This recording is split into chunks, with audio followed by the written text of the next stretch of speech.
আলাইকুম ওয়া রাহমাতুল্লাহি ওয়া বারাকাতুহু। মাশাআল্লাহ, দীর্ঘক্ষণ সময় ধরে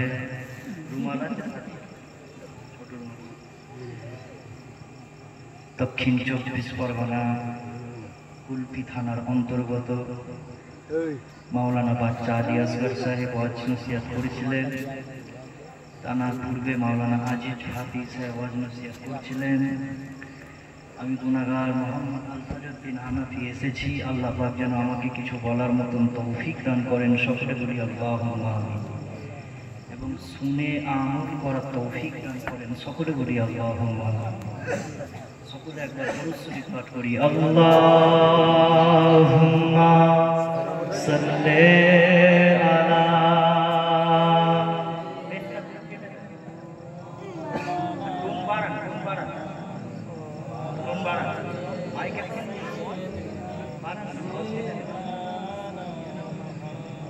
أعوذ بالله من الشيطان الرجيم.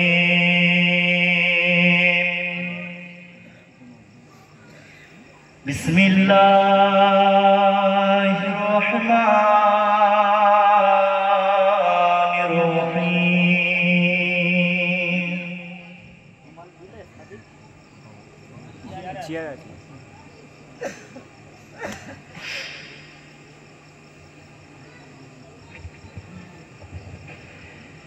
نحمده ونصلي على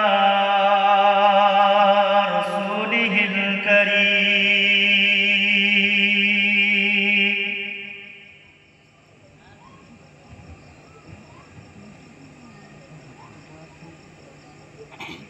أما بعد فيا أيها الحاضرون رحمكم الله.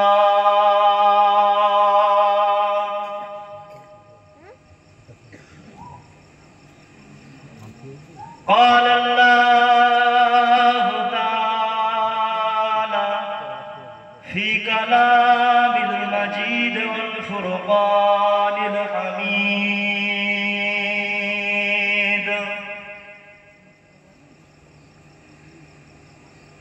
إن الله وملائكته يصلون على النبي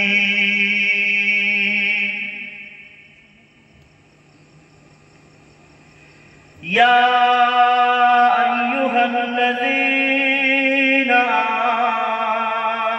آمنوا صلوا عليه وسلموا تسليما. اللهم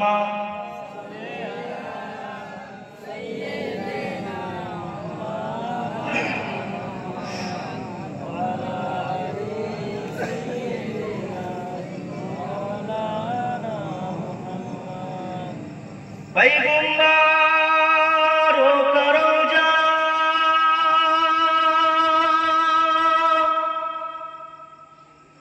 दिखा दे खुदाया,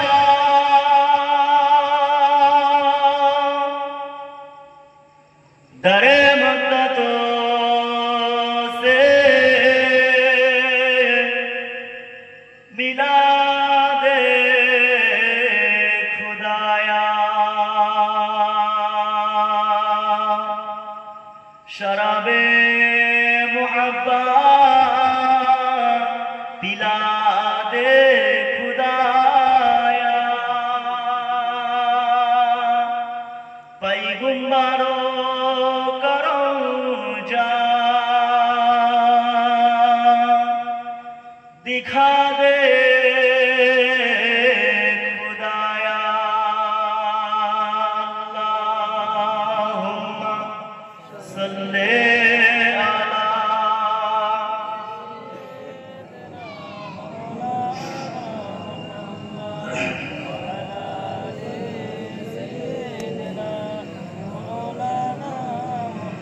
बोलो मदीना मदीना मदीना, बोलो मदीना मदीना मदीना।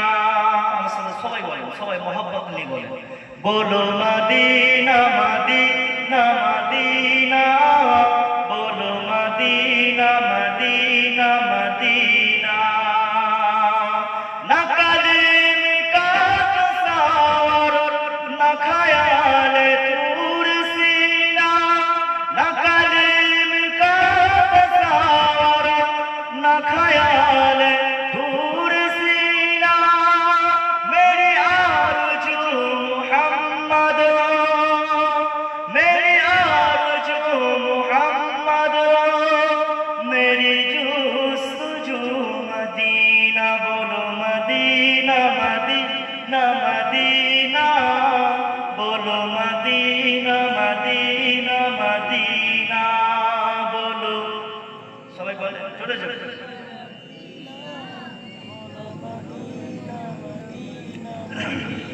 मेरे डूबने में बाकी न कोई कमी रही थी, मेरे डूबने में बाकी न कोई कमी रही थी। कहाँ मदद मोहम्मद, कहाँ मदद मोहम्मद, बोलो मदीना सफीना, बोलो मदीना मदीना मदीना, बोलो मदीना मदीना मदीना। अल्लाहुम्मा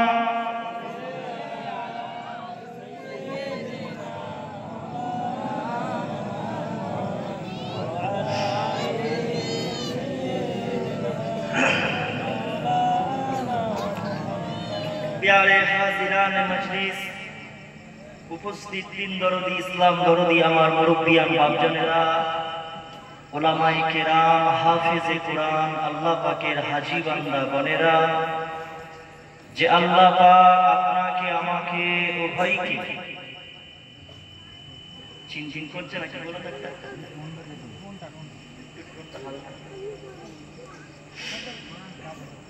যে আল্লাহ পাক আপনাকে আমাকে উভয়কে এমন একটা জান্নাতের বাগানে, জান্নাতের মাহফিলে বসার মতন তৌফিক দান করেছেন, সেই মাবুদের দরবারে অসংখ্য শুকরিয়া জ্ঞাপন করি। সকলে মহব্বতের সাথে বলি আলহামদুলিল্লাহ।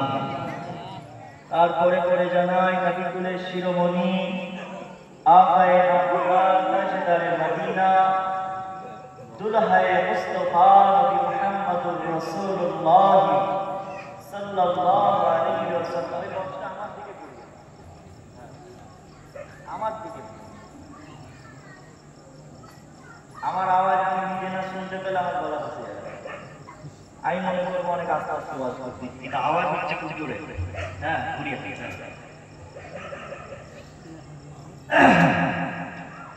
সেই রব্বুল ইজ্জাতের কাছে শুকরিয়া যে আমরা এমন একজন নবী, সর্বশ্রেষ্ঠ নবী, যাকে আল্লাহ পাক সর্বশ্রেষ্ঠ পয়গম্বর করে আল্লাহ পাক দুনিয়ার জমিনে প্রেরণ করেছিলেন। সেই নবীর উম্মত হওয়ার জন্য হুজুরের প্রতি, হুজুরের উপরে দরুদ ও সালাম বর্ষিত হোক। সকলে মিলে বলি সাল্লাল্লাহু আলাইহি ওয়াসাল্লাম।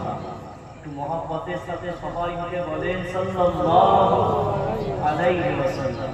হুজুরের উপর দরুদ, হুজুরের প্রতি সালাম কেবলমাত্র আমরা পাঠ করি না, যে দুনিয়ার মানুষই হুজুরকে সালাম দেয়, হুজুরের প্রতি দরুদ শরীফ পড়ে, এটা নয়। স্বয়ং আল্লাহ পাক রব্বুল আলামিন নিজে মুস্তাফার উপরে দরুদ শরীফ পাঠ করে থাকে। জোরে বলুন সুবহানাল্লাহ। আচ্ছা, আল্লাহ পাক রব্বুল আলামিন আল্লাহ কি নামাজ কালাম পড়ে? আল্লাহ নামাজ পড়ে, রোজা রাখে? একটু কথা বলে। আল্লাহ দান খয়রাত করে? করে না। কেন করে না? কারণ আল্লাহ পাক রব্বুল আলামিন হচ্ছেন সৃষ্টিকর্তা। তিনি আমাদেরকে সৃষ্টি করেছেন, তিনি আমাদের মালিক, আর আমরা তার বান্দা। আমাদেরকে তিনি সৃষ্টি করেছেন তার ইবাদত করার জন্য, তার দাসত্ব করার জন্য। কিন্তু আল্লাহ পাক রব্বুল আলামিন একটা কাজ করে থাকেন, যেটা আল্লাহ নিজে বলেছেন, ইন্নাল্লাহা ওয়া মালাইকাতাহু, নিশ্চয়ই আল্লাহ ও আল্লাহর ফেরেশতারা, নিশ্চয়ই আল্লাহ ও আল্লাহর ফেরেশতারা ইউসাল্লুনা আলান নবী, আল্লাহর হাবিব সাল্লাল্লাহু আলাইহি সাল্লামের উপরে দরুদ ও সালাম পেশ করে থাকেন, দরুদ ও সালাম পাঠ করে থাকেন। জোরে বলেন সুবহানাল্লাহ। কে পড়ে? জোরে বলেন, মহব্বতের সাথে বলেন, একটু সবাই মিলে বলে, কে পড়ে? আল্লাহ এবং ফেরেশতারা।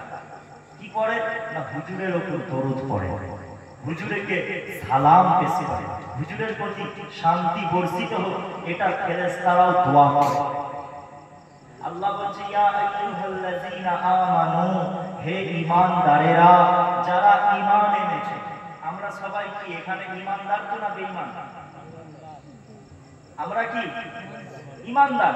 আল্লাহর উপর ঈমান এনেছি, হুজুরের উপর ঈমান এনেছি, কিয়ামত বিশ্বাস করেছি, কবরকে বিশ্বাস করেছি, মৃত্যুকে বিশ্বাস করেছি, সব কিছুকে আমরা বিশ্বাস করে আমরা আল্লাহকে মেনেছি, আমাদের ঈমান আছে, আমরা ঈমানদার। আল্লাহ বলছে, হে ঈমানওয়ালো, ইয়া আইয়ুহাল্লাযীনা আমানু ইউসাল্লুনা সাল্লু আলাইহি ওয়া সাল্লিমু তাসলিমা, তোমরাও হুজুরের উপরে, মুহাম্মাদের উপরে দরুদ পড়ো এবং শান্তি বর্ষিত করো, তার জন্য দোয়া করো, আল্লাহ তোমাদের উপরে শান্তি বর্ষিত করবেন। জোরে বলেন সুবহানাল্লাহ। কাফেরদেরকে বলেন আল্লাহ যে তোমরা দরুদ পড়ো, আল্লাহ বলেছে ঈমানদারদেরকে। আমরা সবাই ঈমানদার, তবে এর মধ্যে ভেজাল থাকতে পারে। কেন জানেন?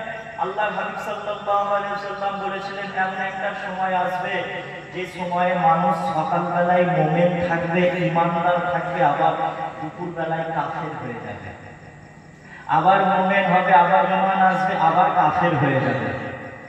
চলতে ফিরতে, উঠতে বসতে, আমাদের কথাবার্তা, উঠা বসা, চাল চলন, লেনদেন, ব্যবসা বাণিজ্য, এটা ওটার ভেতরে আমাদের 24 ঘন্টার ভেতরে আমাদের অনেক সময় ঈমান যায় আর আসে, সেটা আমরা বুঝতে পারি না। এই জন্য আল্লাহ রাসূল সাল্লাল্লাহু আলাইহি ওয়াসাল্লাম বলেছিলেন, তোমরা বেশি বেশি করে কলমা শরীফ পড়ো, দরুদ শরীফ পড়ো, নিজের ঈমানের দিকটা লক্ষ্য রাখো যেন ঈমানদার হয়ে তুমি মৃত্যুবরণ করতে পারো। বুঝতে পারছেন? কারণ আল্লাহ বলছে, ইয়া আইয়ুহাল্লাযীনা আমানু তাকুল্লাহ, হে ঈমানদারেরা, তোমরা আল্লাহকে ভয় করো। কাকে? আল্লাহকে। হাক্কা তুকাতিহি ওয়া লা তামুতুন্না ইল্লা ওয়া আনতুম মুসলিমুন, এবং তোমরা ঈমানদার অবস্থায় ছাড়া মৃত্যুবরণ করো না। আল্লাহ বান্দাদেরকে বলছে, তোমরা ঈমান হারা হয়ে মৃত্যুবরণ করো না, ঈমানের দিকটা লক্ষ্য রাখো যেন ঈমান অবস্থায় মরতে পারো, কারণ ঈমান ছাড়া কোনো মানুষ জান্নাতে যেতে পারবে।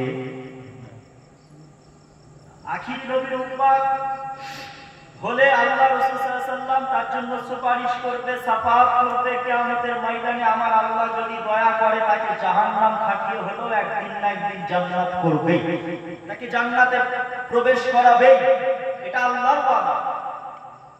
কিন্তু ঈমান দিয়ে মরতে হবে। এমন এলাকায় মানুষ থাকে, নাম আছে মুসলমান, শুনেছি আমরা মুসলমান, ওই মানুষটা মুসলমান, কিন্তু এমন অনেক মানুষ আছে যারা ঈমান হারা হয়ে মৃত্যুবরণ করেছে। যারা ঈমান হারা হয়ে মৃত্যুবরণ করবে, আল্লাহ বলেছে তারা কখনো জান্নাত কোনোদিনও পাবে না। বুঝতে পারছেন? আল্লাহর হাবিব সাল্লাল্লাহু আলাইহি সাল্লামের প্রতি যদি আমরা কলমা শরীফ বেশি বেশি করে পড়ি, দরুদ শরীফ বেশি বেশি করে পড়ি, তবে আমাদের ঈমানটা মজবুত থাকবে, ঈমানটা থাকবে। এখন এই কলমা শরীফ নিয়েও অনেক ভেজাল ঢুকে গেছে।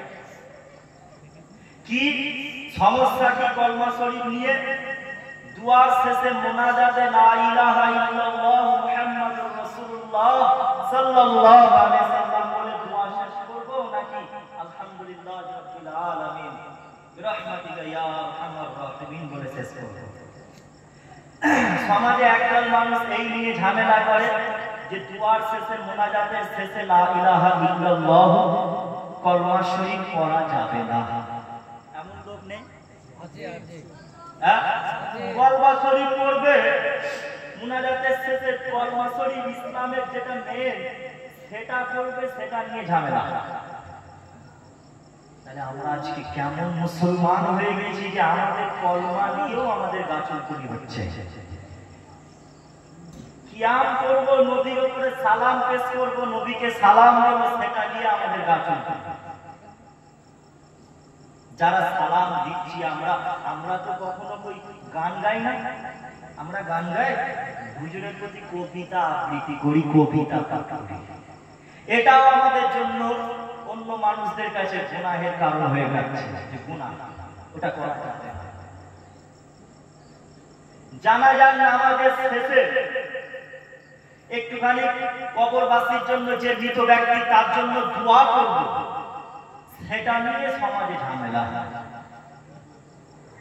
মৃত ব্যক্তি মারা গেছে, জানাজার নামাজের শেষে একটু তার রূহের মাগফিরাতের জন্য দোয়া করব। দোয়া যেটা আল্লাহ বলেছে তোমরা সব সময় করো। দোয়ার বিষয়ে কোনো টাইম টেবিল দেওয়া হয়নি যে এই টাইমে দোয়া করবে, এই টাইমে দোয়া করতে পারবে না, এটা কোনো টাইম টেবিল দেওয়া হয়নি।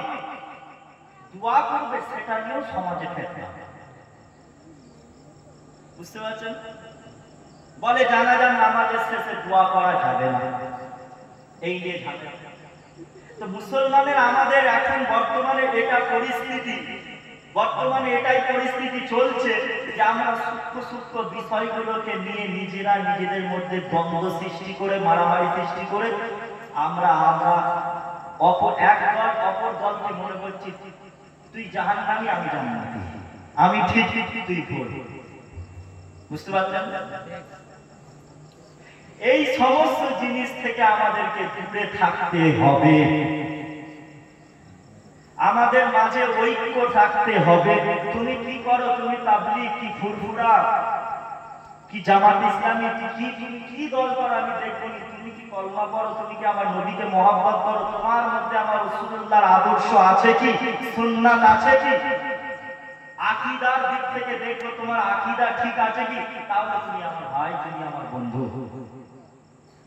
বুঝতে পারছেন? কিন্তু আজকে সমাজে কি হচ্ছে, একজন তাবলীগ ফুরফুরাকে যদি, ফুরফুরা ছেলেদেরকে যদি মারা হয়, তাবলীগ ভাইরা মজা নেবে, ফুরফুরা তো আহলে হাদিস যারা আছে তাদেরকে যদি কেউ এসে মারে, ফুরফুরারা মজা নেবে না, আহলে হাদিস। সমাজে এখন আমাদের মধ্যে এত ফিতনা বল।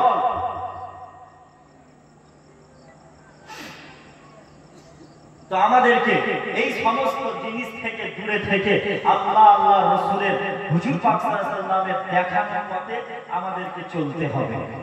চলবো তো ইনশাআল্লাহ? চলবে তো ইনশাআল্লাহ? সকলে মিলে বলে আল্লাহ পাক রব্বুল আলামিন কুরআন পাকের মধ্যে বলছে, যখন হুজুর পাক সাল্লাল্লাহু আলাইহি ওয়াসাল্লাম মক্কা শরীফে ইসলামের দাওয়াত দিয়েছিলেন, হুজুরকে আল্লাহ পাক পাঠিয়েছিলেন সর্বশেষ নবী করে। কিন্তু অনেক মানুষের ধারণা, অনেক দল মতপথের ধারণা যে আল্লাহর হাবিব সাল্লাল্লাহু আলাইহি সাল্লাম পূর্বে নবী ছিল না। কিন্তু আমাদের আহলুস সুন্নাত ওয়াল জামাতের আকীদা হলো যে আল্লাহর হাবিব সাল্লাল্লাহু আলাইহি সাল্লাম আদম সফিউল্লাহ আলাইহিস সালামকে সৃষ্টি করার বহু পূর্ব থেকে আমার মুস্তাফাকে আল্লাহ নবী করেছিলেন। জোরে বলেন সুবহানাল্লাহ। 40 বছর বয়সে তিনাকে কাজের দায়িত্ব দেওয়া হয়েছিল। কেউ চাকরি পেলে, সরকারি চাকরি, ধরে নেন আমি আলফাজ সরকারি চাকরি পেয়েছি, পরীক্ষায় পাস করেছি, আর পাস করার পরে আমি কাল থেকে কাজে জয়েন করবনি, আমার কাছে সরকার তরফ থেকে একটা লেটার আসবে, একটা চিঠি আসবে যে আলফাজ তুমি পাস করেছো, তুমি চাকরি পেয়ে গেছো, সরকারি চাকরি পেয়ে গেছো, তুমি এই সরকারি চাকরিতে জয়েন করবে, কাজেতে জয়েন করবে। ধরে নেন আজকে 10 নভেম্বর, তুমি কাজে জয়েন করবে 20 নভেম্বর থেকে। এই যে 10 নভেম্বর থেকে 20 নভেম্বর, এই 10টা দিনের মধ্যে কিন্তু আমি একজন সরকারিজীবী মানুষ, সরকারি চাকরিজীবী মানুষ থাকবো কি? কারণ আমি চাকরি পেয়ে গেছি। কাজটা কবে জয়েন করব? না 20 তারিখ। মুস্তাফা হাবিবুল্লাহকে আল্লাহ নবী নবুয়ত প্রাপ্ত করে দিয়েছিলেন। আদম সফিউল্লাহ আসার আগেই হুজুরকে আল্লাহ নবী করেছিলেন। আল্লাহ পাক 40 বছর বয়সে আল্লাহ নবুয়তের কাজেতে দায়িত্ব দিয়েছিল। জোরে বলুন সুবহানাল্লাহ। হুজুর যখন মক্কা শরীফে ইসলামের দাওয়াত দিচ্ছে, মক্কা শরীফের আবু জেহেল, উতবা, শাইবা, কাফের, বেদিনরা সবাই বলছে খবরদার, মুহাম্মাদের যারা সঙ্গী সাথী হবে তাদেরকে কোন রকম আর্থিক ভাবে তাদের সাহায্য করো না। মুহাম্মাদের সঙ্গী সাথীরা যারা হবে, যারা মুহাম্মাদের উপরে ঈমান আনবে, তাদেরকে তোমরা কোন রকম আর্থিক সাহায্য করো না। যদি ওদেরকে আর্থিক সাহায্য করা না করা হয়, তাহলে ওরা মুহাম্মাদের কাছ থেকে দূরে সরে আসবে। কারা ভাবছে? আবু জেহেল। আল্লাহ পাক কোরআনে বলছেন, হুমুল্লাযীনা ইয়াকুলুনা লা তুনফিকু আলা মান ইনদা রাসূলিল্লাহি হাত্তা ইয়ানফাদু। রাসূলের সঙ্গী সাথীদেরকে আবু জেহেল, উতবা, শাইবারা বলতো ওদেরকে সাহায্য করো না। ওরা অটোমেটিক যখন ওদের সাহায্য করা হবে না, ওরা মুহাম্মাদের দল থেকে সরে আসবে। আল্লাহ পাক বলছে, ওয়ালিল্লাহি খাযাইনুস সামাওয়াতি ওয়াল আরদি ওয়ালাকিন্নাল মুনাফিকিনা লা ইয়াফকাহুন। এই আসমান জমিনের মালিক হচ্ছি আমি আল্লাহ। এই আসমান জমিনের ধনভাণ্ডারের চাবি হচ্ছে আমি আল্লাহ আমার কাছে। আমি ভাবি আল্লাহ যদি চাই কোনো বান্দা 1 টাকা রোজগার করবে, তো আমি আল্লাহ সেটা তাকে তৌফিক দিলে তবে সে 1 পয়সা রোজগার করতে পারবে। আল্লাহ বলছে, এ মুনাফিকরা, আমি হচ্ছি ধনভাণ্ডারের মালিক। তোমরা যেই অর্থ দিয়ে সাহায্য করবে না বলছো, ওটার মালিক হচ্ছি আমি আল্লাহ। কিন্তু তোমরা এটা বুঝো না, কারণ তোমরা তো মানোই না। বুঝতে পারছেন? আল্লাহ পাক রব্বুল আলামিন বলছে, তখন হুজুরের সঙ্গী সাথীরা সব তাদের হুজুরের সাথে যারা থাকবে তাদের বিরুদ্ধে অনেক কথা বলতো, তাদের বিরুদ্ধে তাদের উপর অনেক অত্যাচার করতো। তাই তো আল্লাহ পাক কোরআন পাকের মধ্যে নাযিল করে দিলেন, তিলকা হুদুদুল্লাহ আমায় ইউতিইল্লাহ ওয়া রাসূলহু। এই জায়গাটা, এই পয়েন্টটা শুনুন। আল্লাহ বলছে, আমায় ইউতিইল্লাহ ওয়া রাসূলহু। আমায় ইউতিইল্লাহ, আমি আল্লাহ আমার অনুগত কর, ওয়া রাসূলহু, আমার হাবিবের অনুগত করো। জোরে বলুন সুবহানাল্লাহ।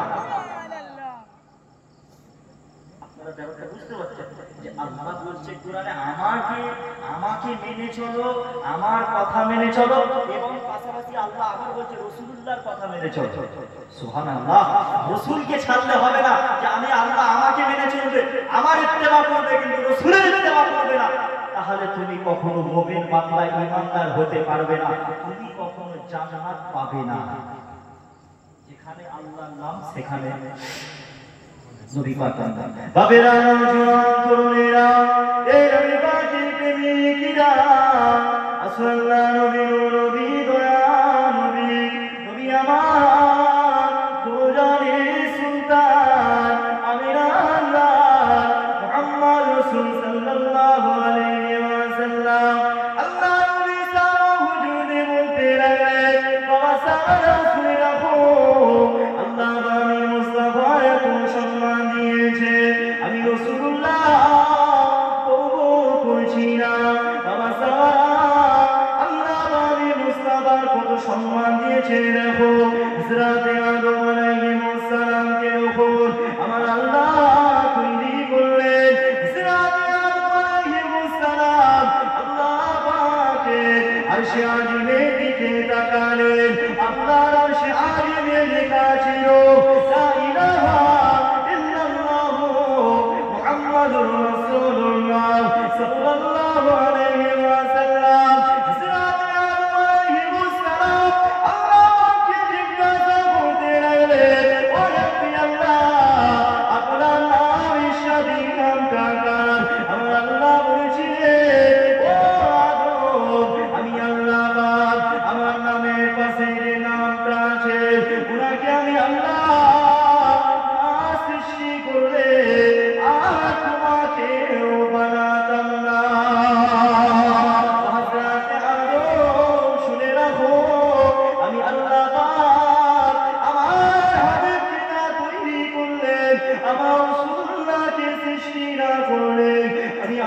পাক আসমান জমিন চাঁদ সূরজ কিছুই আমি আল্লাহ সৃষ্টি করতাম না। এই ছোটরা তরুণীরা বাবেরা আল্লাহ আমার মুস্তাফা কত সম্মান দিয়েছেন, এমন করে আল্লাহ আবার জানিয়ে দিলেন ওই আমার বান্দা বান্দিয়ারে আমার হাবিবি যারা ইত্তিবা করবে, আমার মুস্তাফাকে যারা মেনে চলবে, আমি আল্লাহ তাদের সকলকে নাজাত দিয়ে দেব।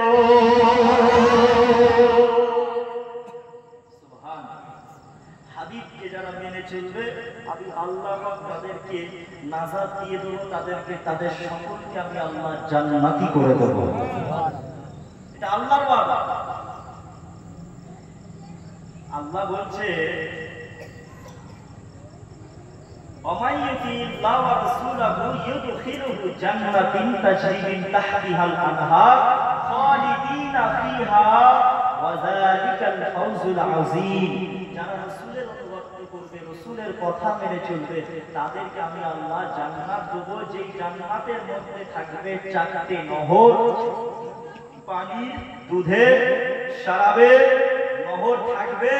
ওই নহর এবং যে জান্নাতটা থাকবে, যে জান্নাতটা বিশাল সুন্দর, যে জান্নাতের ভেতরে বান্দাকে একবার ঢোকানো হবে, দ্বিতীয়বার সেই জান্নাত থেকে সেই বান্দাকে আর বার করা হবে না। জোরে বলেন সুবহানাল্লাহ। কিন্তু জাহান্নামের ভেতরে প্রবেশ যে করবে, যে জাহান্নামী হবে, রাসূলুল্লাহর ওসিলায় মুস্তাফার ওসিলায় তাকে কিন্তু একবার কোনোদিন না হলো একদিন না একদিন তাকে জাহান্নাম থেকে বার করা হবে, কিন্তু জান্নাতীদের জান্নাত থেকে বার করা হবে। তাহলে আমরা কি সবাই হুজুরের কথা মেনে চলে আমরা জান্নাতি হতে চাই না জাহান্নামী? কোনটা সবাই বলে?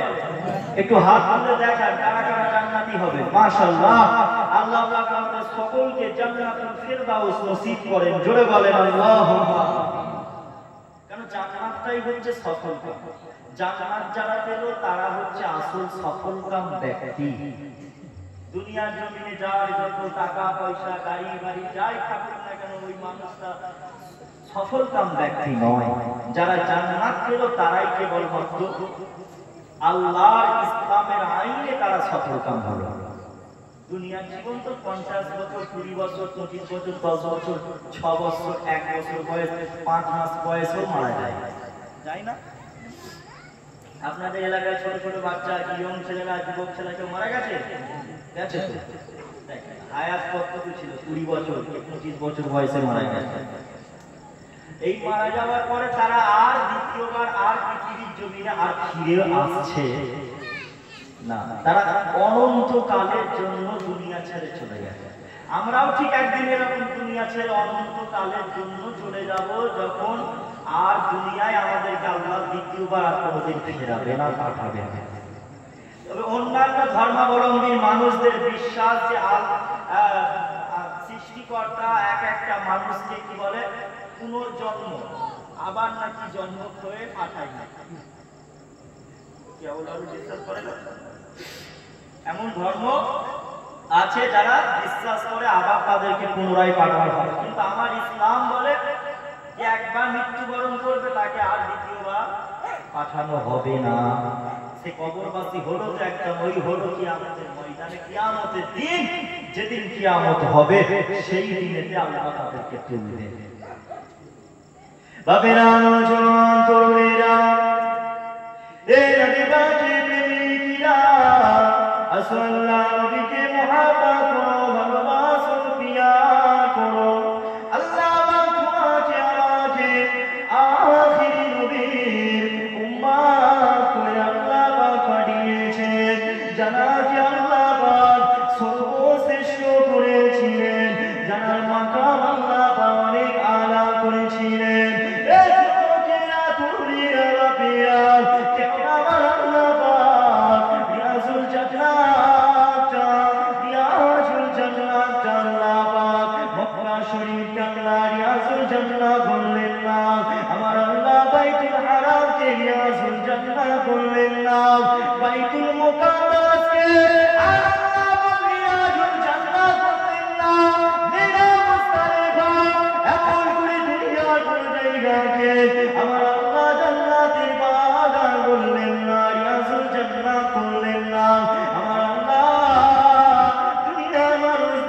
সেই দিনে আমার বান্দা বান্দিরা রে, আমি আল্লাহ আমার হাবিব যে জায়গায় শুয়ে আছে, আমার হাবিব যে জায়গায় ঘুমিয়ে আছে, আমি আল্লাহ পাক ওই জায়গাটাকে রিয়াজুল জান্নাত করে দিলাম।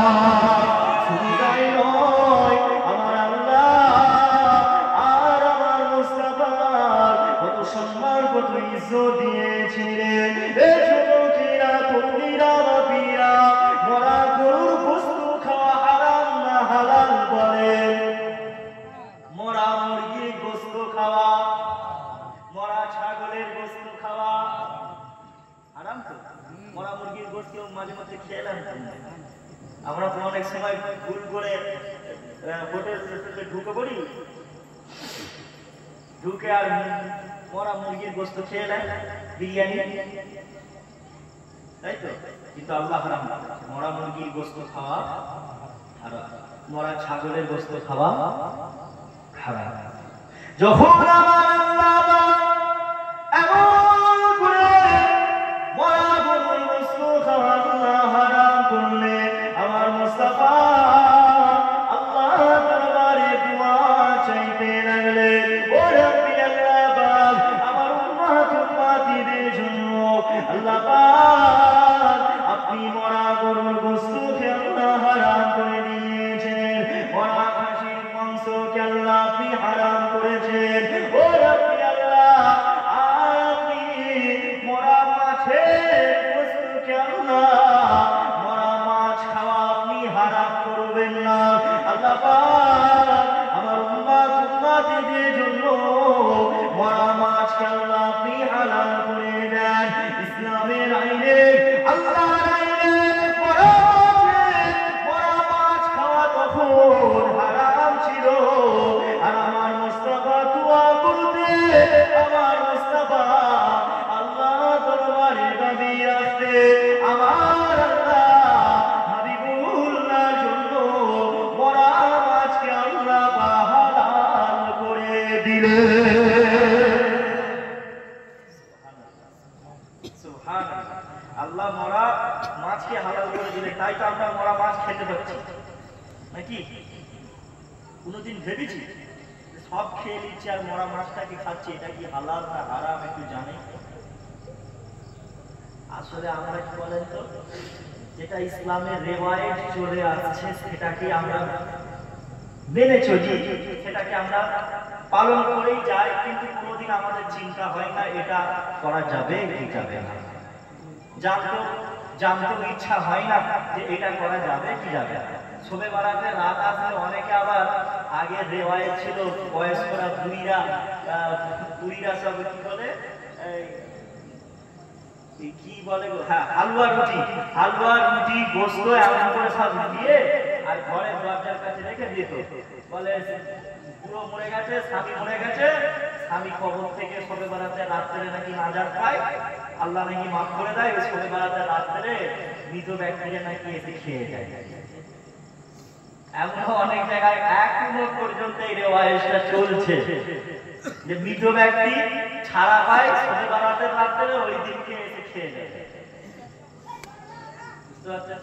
সেটা করা যাবে কি যাবে না? বিয়েতে হলদি মাখা, একটা রেওয়ায়েত আছে না আমাদের সমাজে, বিয়েতে আমরা কি করি, হলদি মাখাই, লজ্জা লাগে না? বিয়েতে হলদি মাখাচ্ছে ছেলেকে, ছেলের বিয়ে হচ্ছে, হলদি মাখাচ্ছে কারা? কে মামাতো বোন, ফুফুতো বোন, তারপরে চাচিরা, ভাবিরা এসে ঠ্যাঙের কাপড় তুলে হলদি মাখাচ্ছে, লুঙ্গি একদম ছেঁটে পা গা একদম পুরো শরীরটা ভালো করে একদম ভাবিরা, চাচারা, ফুফুতো বোন, মামাতো বোন, খালাতো বোন এসে সব হলদি মাখাচ্ছে। লজ্জা লাগে না? ইসলাম কি ওটা তোমাকে হুকুম করেছে? হলদি মাখা ভালো, শরীরে যদি শরীরের উজ্জ্বলতা বাড়বে মাখা ভালো, কিন্তু বিয়ের উপলক্ষে তো মাখা যাবে না ওইরকম ভাবে। তোমার মাখার মন গেছে তুমি নিজে মাখো না, আর মেয়ে মাখিয়ে দিয়ে যাচ্ছে কে? ভাবিরা ভালো করে মাখিয়ে দিয়েছে, পায়ে পায়ে ভালো করে একদম খুলে খালে সব দেখতে বুঝতে পারছেন? আবার কি করবে? আর জানার ইচ্ছাও হয় না এটা করা যাবে কি যাবে না। ইসলাম এটাকে কখনোই হুকুম দেয় না এমন ভাবে হলদি মাখা, আমরা সেটাকে রেওয়ায়েত করে নিই। ইসলামে আমরা মনে করি জায়েজ চলবে। অনেক সময় দেখা যায় বর বিয়ে করতে যাওয়ার আগে মসজিদে গিয়ে 2 রাকাত নামাজ পড়তে যায়, নফল নামাজ। জোহরের সময় নামাজ কাজা, ফজরের নামাজ পড়ে নেয়, কিন্তু 2 রাকাত নফল নামাজ 11টার সময় 10টার সময় বিয়ে ধরলো, দুপুরবেলায় বিয়ে 12টার সময় বেরোলো কি 11টার সময় বেরোলো, বাড়ি থেকে বের হয়ে মসজিদে গিয়ে 2 রাকাত নফল নামাজ পড়ে কবর জিয়ারত করে বিয়ে করতে যাচ্ছে। হ্যাঁ হয়, এমন হয়। মনে করি আমরা ওটা রেওয়ায়েত, ওটা করতে হবে, যে বিয়ে করতে গেলে 2 রাকাত নফল নামাজ আগে মসজিদে গিয়ে মারতে হবে। বুঝতে পারছেন? এদিকে ফরজ নামাজ ছাড়, ফরজ নামাজ ছেড়ে ঈদের নামাজ পড়তে যে ইমাম সাহেব হাত ছাড়লো না হাত বাঁধলো, এই নিয়ে আমাদের অর্ধেকের দিকে চেয়ে আছে, অর্ধেকের দিকে চেয়ে আছে। আমি নামাজ পড়ছি, আমার পাশের আবার অনেক লোক আবার আড়ে চেয়ে দেখে, রুকুতে গেল না সেজদায় গেল, হাতটা ছেড়ে দিল না হাতটা বাঁধলো। ঈদের দিন হয় না? 6 তাকবীরের নামাজ যদি আমরা অন্তত একটা দেখে যাও কেমন নিয়ম আছে, তাই না? জানতে হবে না? আজকে মুসলমান আমরা শুধু শুনতে বলা মুসলমান হয়ে গেছি, যে জানবো, নিজে পড়ে নিজে শিখবো, নিজে কাউকে জিজ্ঞাসা করবো নিয়মটা কি, কেমন করে কি হবে শিখিয়ে দেন। এইসব আমরা কোনোদিন ধারণা, আমরা চিন্তা আনি না, যে আমরা দেখি চলে যাচ্ছে। ইমাম সাহেব একটা নামাজ পড়ছি, আল্লাহু আকবার, নামাজ আদায় করছি, চলে আসে সূরা ফাতিহা, সূরা যদি কেউ একাকী নামাজ পড়ে, অনেক মানুষ আছে 4টে সূরা মুখস্থ নেই। 4টে সূরা, 4 রাকাত নামাজ পড়তে গেলে 4টে সূরা লাগবে। ইমাম আবু হানিফা রাহমাতুল্লাহ আলাইহির মতে, আমরা ইমাম আবু হানিফার মাযহাবের মানুষ, তাই না? ইমাম আবু হানিফা হুজুরের মতামত হচ্ছে 4টে রাকাত নামাজ পড়তে গেলে 4টে সূরা পড়তে হবে। বুঝতে পারছেন না? এই সূরাগুলো মুখস্থ। সূরা যদি কেউ না জানে, ইমাম আবু হানিফার মত হচ্ছে যে সে কোন দোয়া করছে, যেটা জানে সেটা পড়তে পারবে, তবে তাকে শিখতে হবে। যদি আপনি সুবহানাল্লাহ জানেন, আলহামদুলিল্লাহ জানেন, সেটা পড়ে। কিন্তু সেই সুবহানাল্লাহ আলহামদুলিল্লাহ দিয়ে বছরের পর বছর তো আর নামাজ পড়া যাবে না, কেন? সূরা পড়তে হবে, আপনার শিখতে হবে। মুসলমান আজকে আমরা শিখতে পারি না, শিখার চেষ্টা করি না, জানার চেষ্টা করি না, শুধু দেখেই চালাই। এখানে কজন মানুষ আছেন বলেন তো? আপনি বলছেন আমি মুসলমান, আপনি বলছেন আমি মুসলমান, আপনি বুকে হাত দিয়ে বলুন তো, আপনি তাশাহুদে বসে আত্তাহিয়াত মুখস্থ করেছেন কিনা, আত্তাহিয়াত পড়েন কিনা, আপনি দরুদ ইব্রাহিম জানেন কিনা, দোয়া মাসুরা জানেন কিনা, নামাজের নিয়মগুলো জানেন কিনা? এখানে অনেক মানুষ আছে আমরা দোয়াগুলো মুখস্থ নেই, আত্তাহিয়াত মুখস্থ নেই। অনেক মানুষ আছে রুকুতে গিয়ে কি তাসবিহ পড়তে হবে, সিজদায় গিয়ে নামাজে কি তাসবিহ পড়তে হবে, এইগুলো মুখস্থ করে। বুঝতে পারছো না? অথচ আমরা নাম দিচ্ছি আমরা মুসলমান, আমরা গলাবাজি করছি মুসলমান, তোমার নাম আছে মুসলমান, কিন্তু কর্মের দিক থেকে তোমার মুসলমানের চিহ্ন পাওয়া যাচ্ছে না। এই জন্য প্রত্যেককে বলবো আপনাদের পাশেই তো ফুরফুরা শরীফ, যাবেন ফুরফুরায় গিয়ে ওই মুনসুর মিঠাই কিনে হই হাই করে পিজ্জাতে হুজুরদের দরবারে গিয়ে হুই হাই করে তারপরে ঘর চলে আসবেন। অমন করবেন না, যাও হুজুরের দাদা হুজুরের মাজারে যান, ভালো জিনিস জিয়ারত করবেন, ঘুরবেন, সব করবেন। বাড়িতে আসার সময় একটা কিতাব কিনবেন, হুজুর পাক সাল্লাল্লাহু আলাইহি ওয়াসাল্লামের জীবন কাহিনী। প্রত্যেকটা মুসলমানের এখন কর্তব্য যে মুস্তাফা হাবিবুল্লাহর জীবন কাহিনী একটা বাড়িতে কিনে রাখা, ছেলেদেরকে 1 পৃষ্ঠা হলো বা নিজেরা পড়তে পারলে 1/2 পৃষ্ঠা করে হলেও পড়তে হবে। কারণ আমরা সেই নবীর উম্মত, আর সেই নবীর ইতিহাস জানবো না তো কার ইতিহাস জানবো? কার ইতিহাস শুনবো, কার ইতিহাস পড়বো?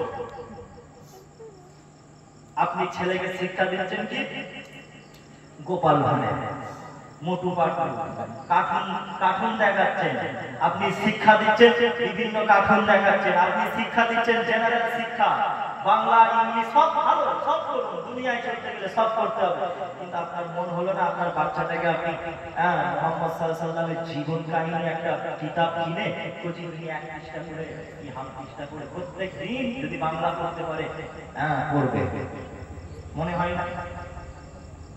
শিক্ষা দিতে হবে নাকি? আমরা কতদিন শুনবো? আলফাজ 2 ঘন্টা ওয়াজ করে চলে যাবে, তারপরে আপনাদের মাথায় কিচ্ছু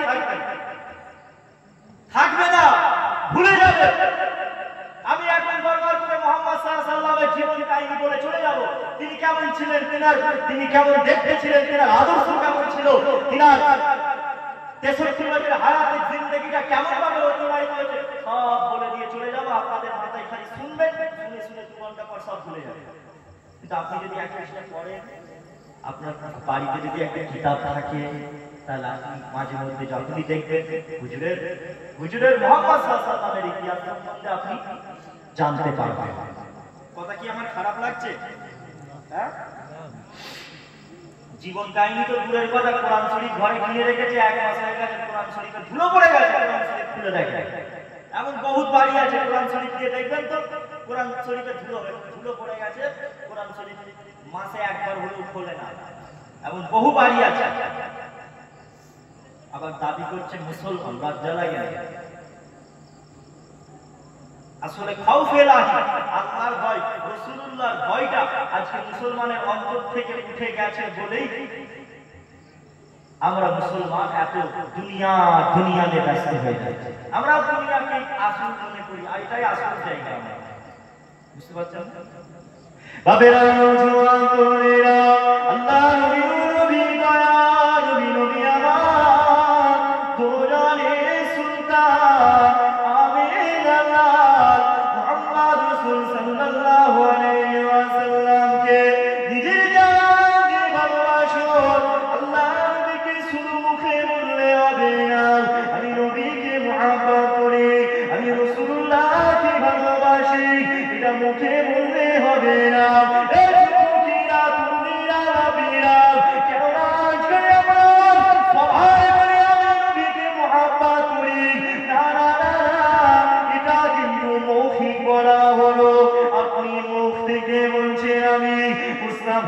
ভালোবাসি, কিন্তু আপনি প্র্যাকটিক্যালে আল্লাহ নবীকে এখনো ভালোবাসতে পারেন নাই। যদি আপনি ভালোবাসেন, তাহলে মুসলমান আপনি কখনো সুদের ব্যবসা করতে পারতেন না, কখনো আপনি এমন করে বন্ধুর খেতেন না, এমন করে আপনি মদ জুয়া হারাম জিনিস থেকে জুয়া আপনি খেলতেন না।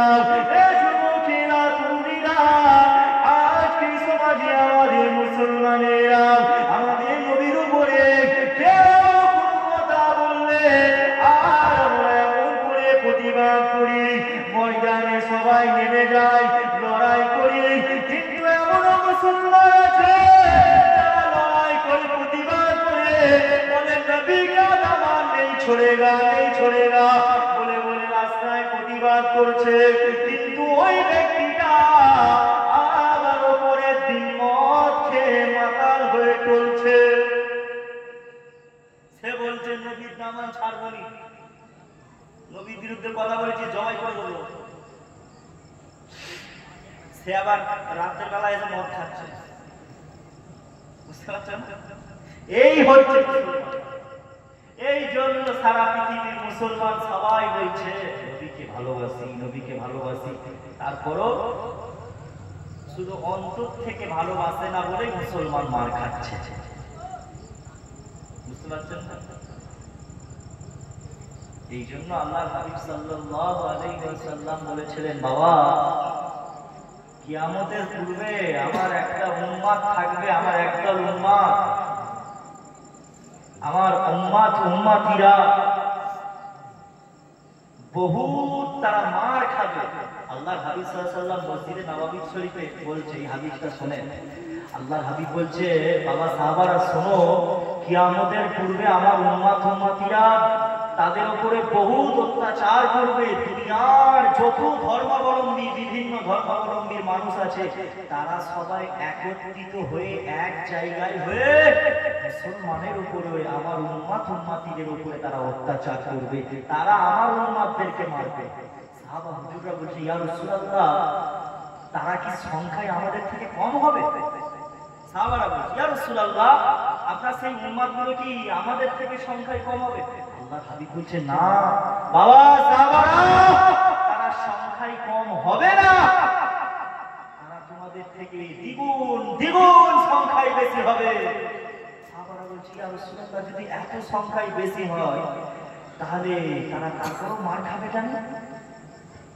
আবার বলছে আমরা 313 জন মিলে বদরের যুদ্ধে জয়ী হয়ে চলে এসেছি, আমরা এই কম সাহাবা মিলে গোটা পৃথিবীর জমিন ইসলামের আলো ছড়িয়ে দিয়েছি, আমরা এই কম সংখ্যার সাহাবা মিলে গোটা পৃথিবীর জমিনে কোরআন ইসলামের আলো পৌঁছে গেছে, ইসলামের কথা, আল্লাহর কথা, কোরআনের কথা, আপনার কথা গোটা বিশ্বের জমিনে ছড়িয়ে পড়েছে। তারা কত সংখ্যায় বেশি হওয়ার পর মার খাবে?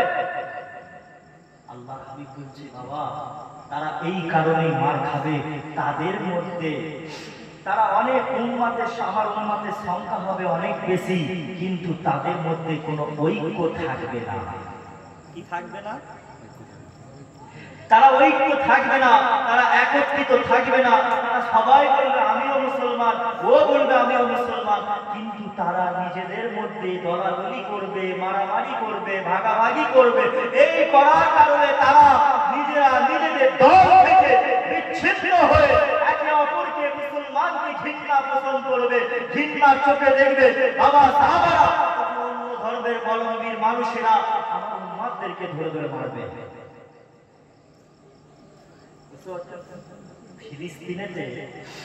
ফিলিস্তিনে মুসলমানেরা শহীদ হয়েছে, ইসরায়েলের নেতানিয়াহু ইহুদিরা কখনো দেখেনি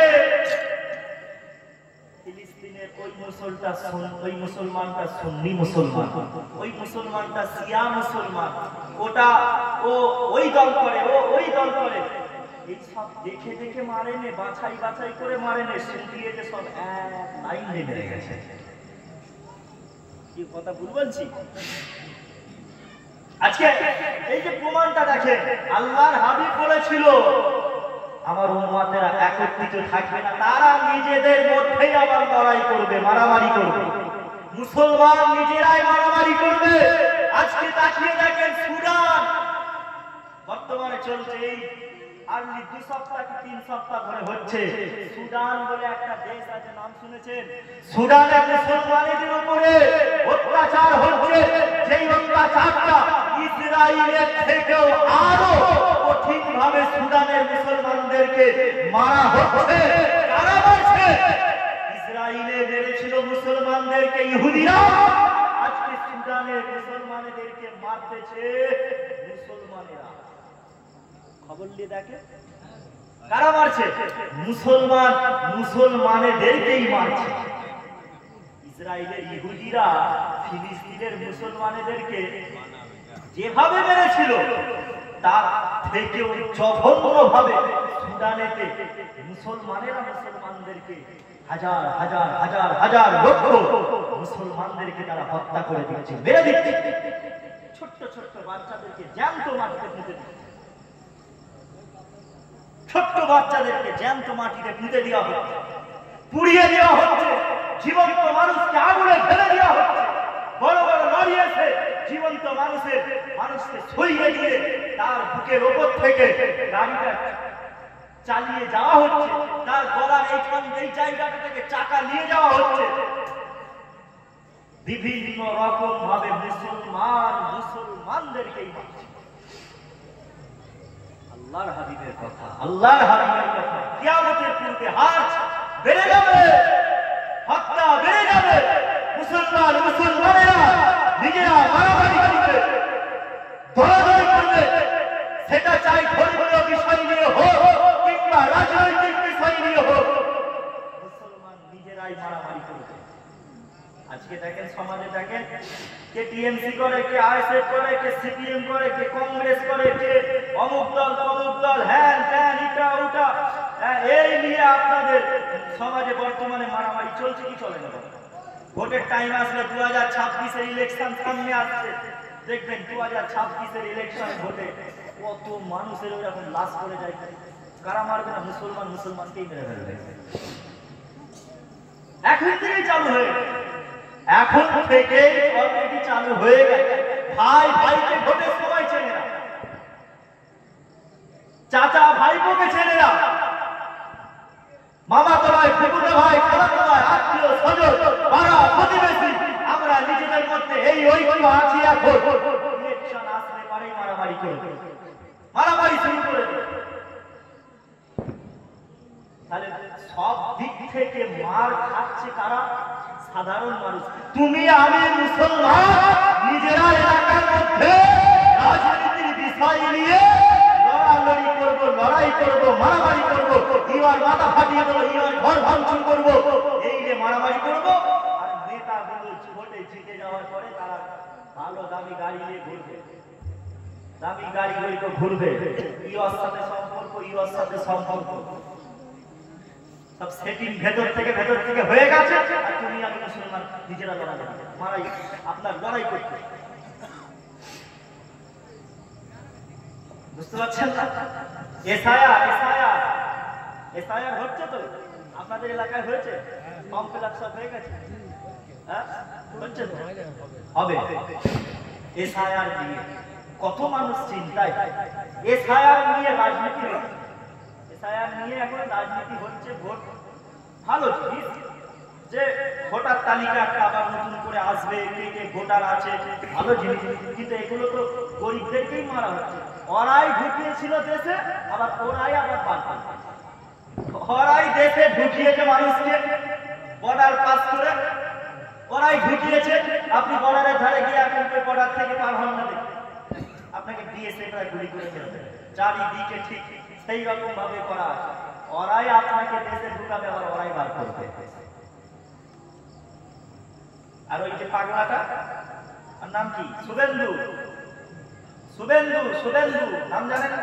শুভেন্দু নন্দীগ্রামে এনে বলছে একটাও হিন্দু বাদ যাবে না, একটাও হিন্দুকে দেশ থেকে নাগরিকত্ব কারো কেউ হারা হবে না, হিন্দুদেরকে এসআইআর থেকে নাম বাতিল করা হবে না।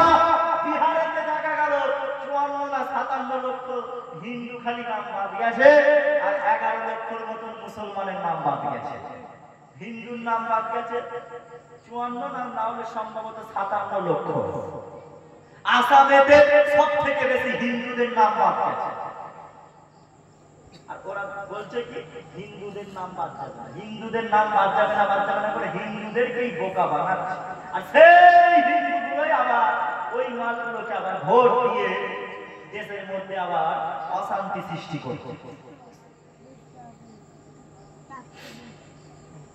বুঝতে পারছো না? কেউ বলছে আমি এসআইআর হতে দেবো না, আমার জান চলে যাবে। কেউ দাবি করছে এসআইআর চালু হয়ে যাবে। মোটামুটি যেমন হোক করে গরিব মানুষগুলোকে, সাধারণ মানুষদেরকে পেরেশানি করা, এটাই হলো রাজনীতি। বুঝতে পারছেন না? রাজনীতি এখন এমন এত জঘন্য হয়ে গেছে যে শুধু সাধারণ মানুষদেরকে, নাগরিকদের টাকা, সাধারণ মানুষরা থাকে, এদের উপর অত্যাচার করতে হবে, জুলুম। মুসলমান বাড়ির ছেলেরা, তরুণীরা,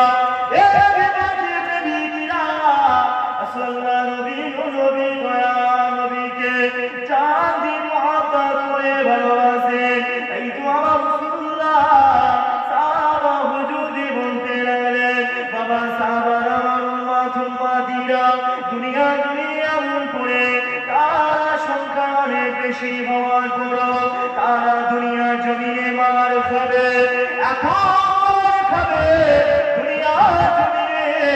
মুসলমানদের উপরে এত অত্যাচার হবে, মুসলমান যখন একদম ফুল ফাঁসায় যাবে, তখন আমার আল্লাহ এই উম্মাদের মাঝে, আমার আল্লাহ রব্বুল আলামিন এই উম্মাদের মাঝে আমার ফাতিমা বংশ থেকে একজন মানুষকে আল্লাহ পাক দুনিয়া জমিনে পাঠাবে, যার নাম হবে আমার নামে, যার পিতার নাম হবে আমার পিতার নামে। যুবকেরা, তরুণেরা, বাপেরা, যাদেরকে আমরা সবাই চিনি, যার নাম হচ্ছে ইমামুল মাহদী, ইমাম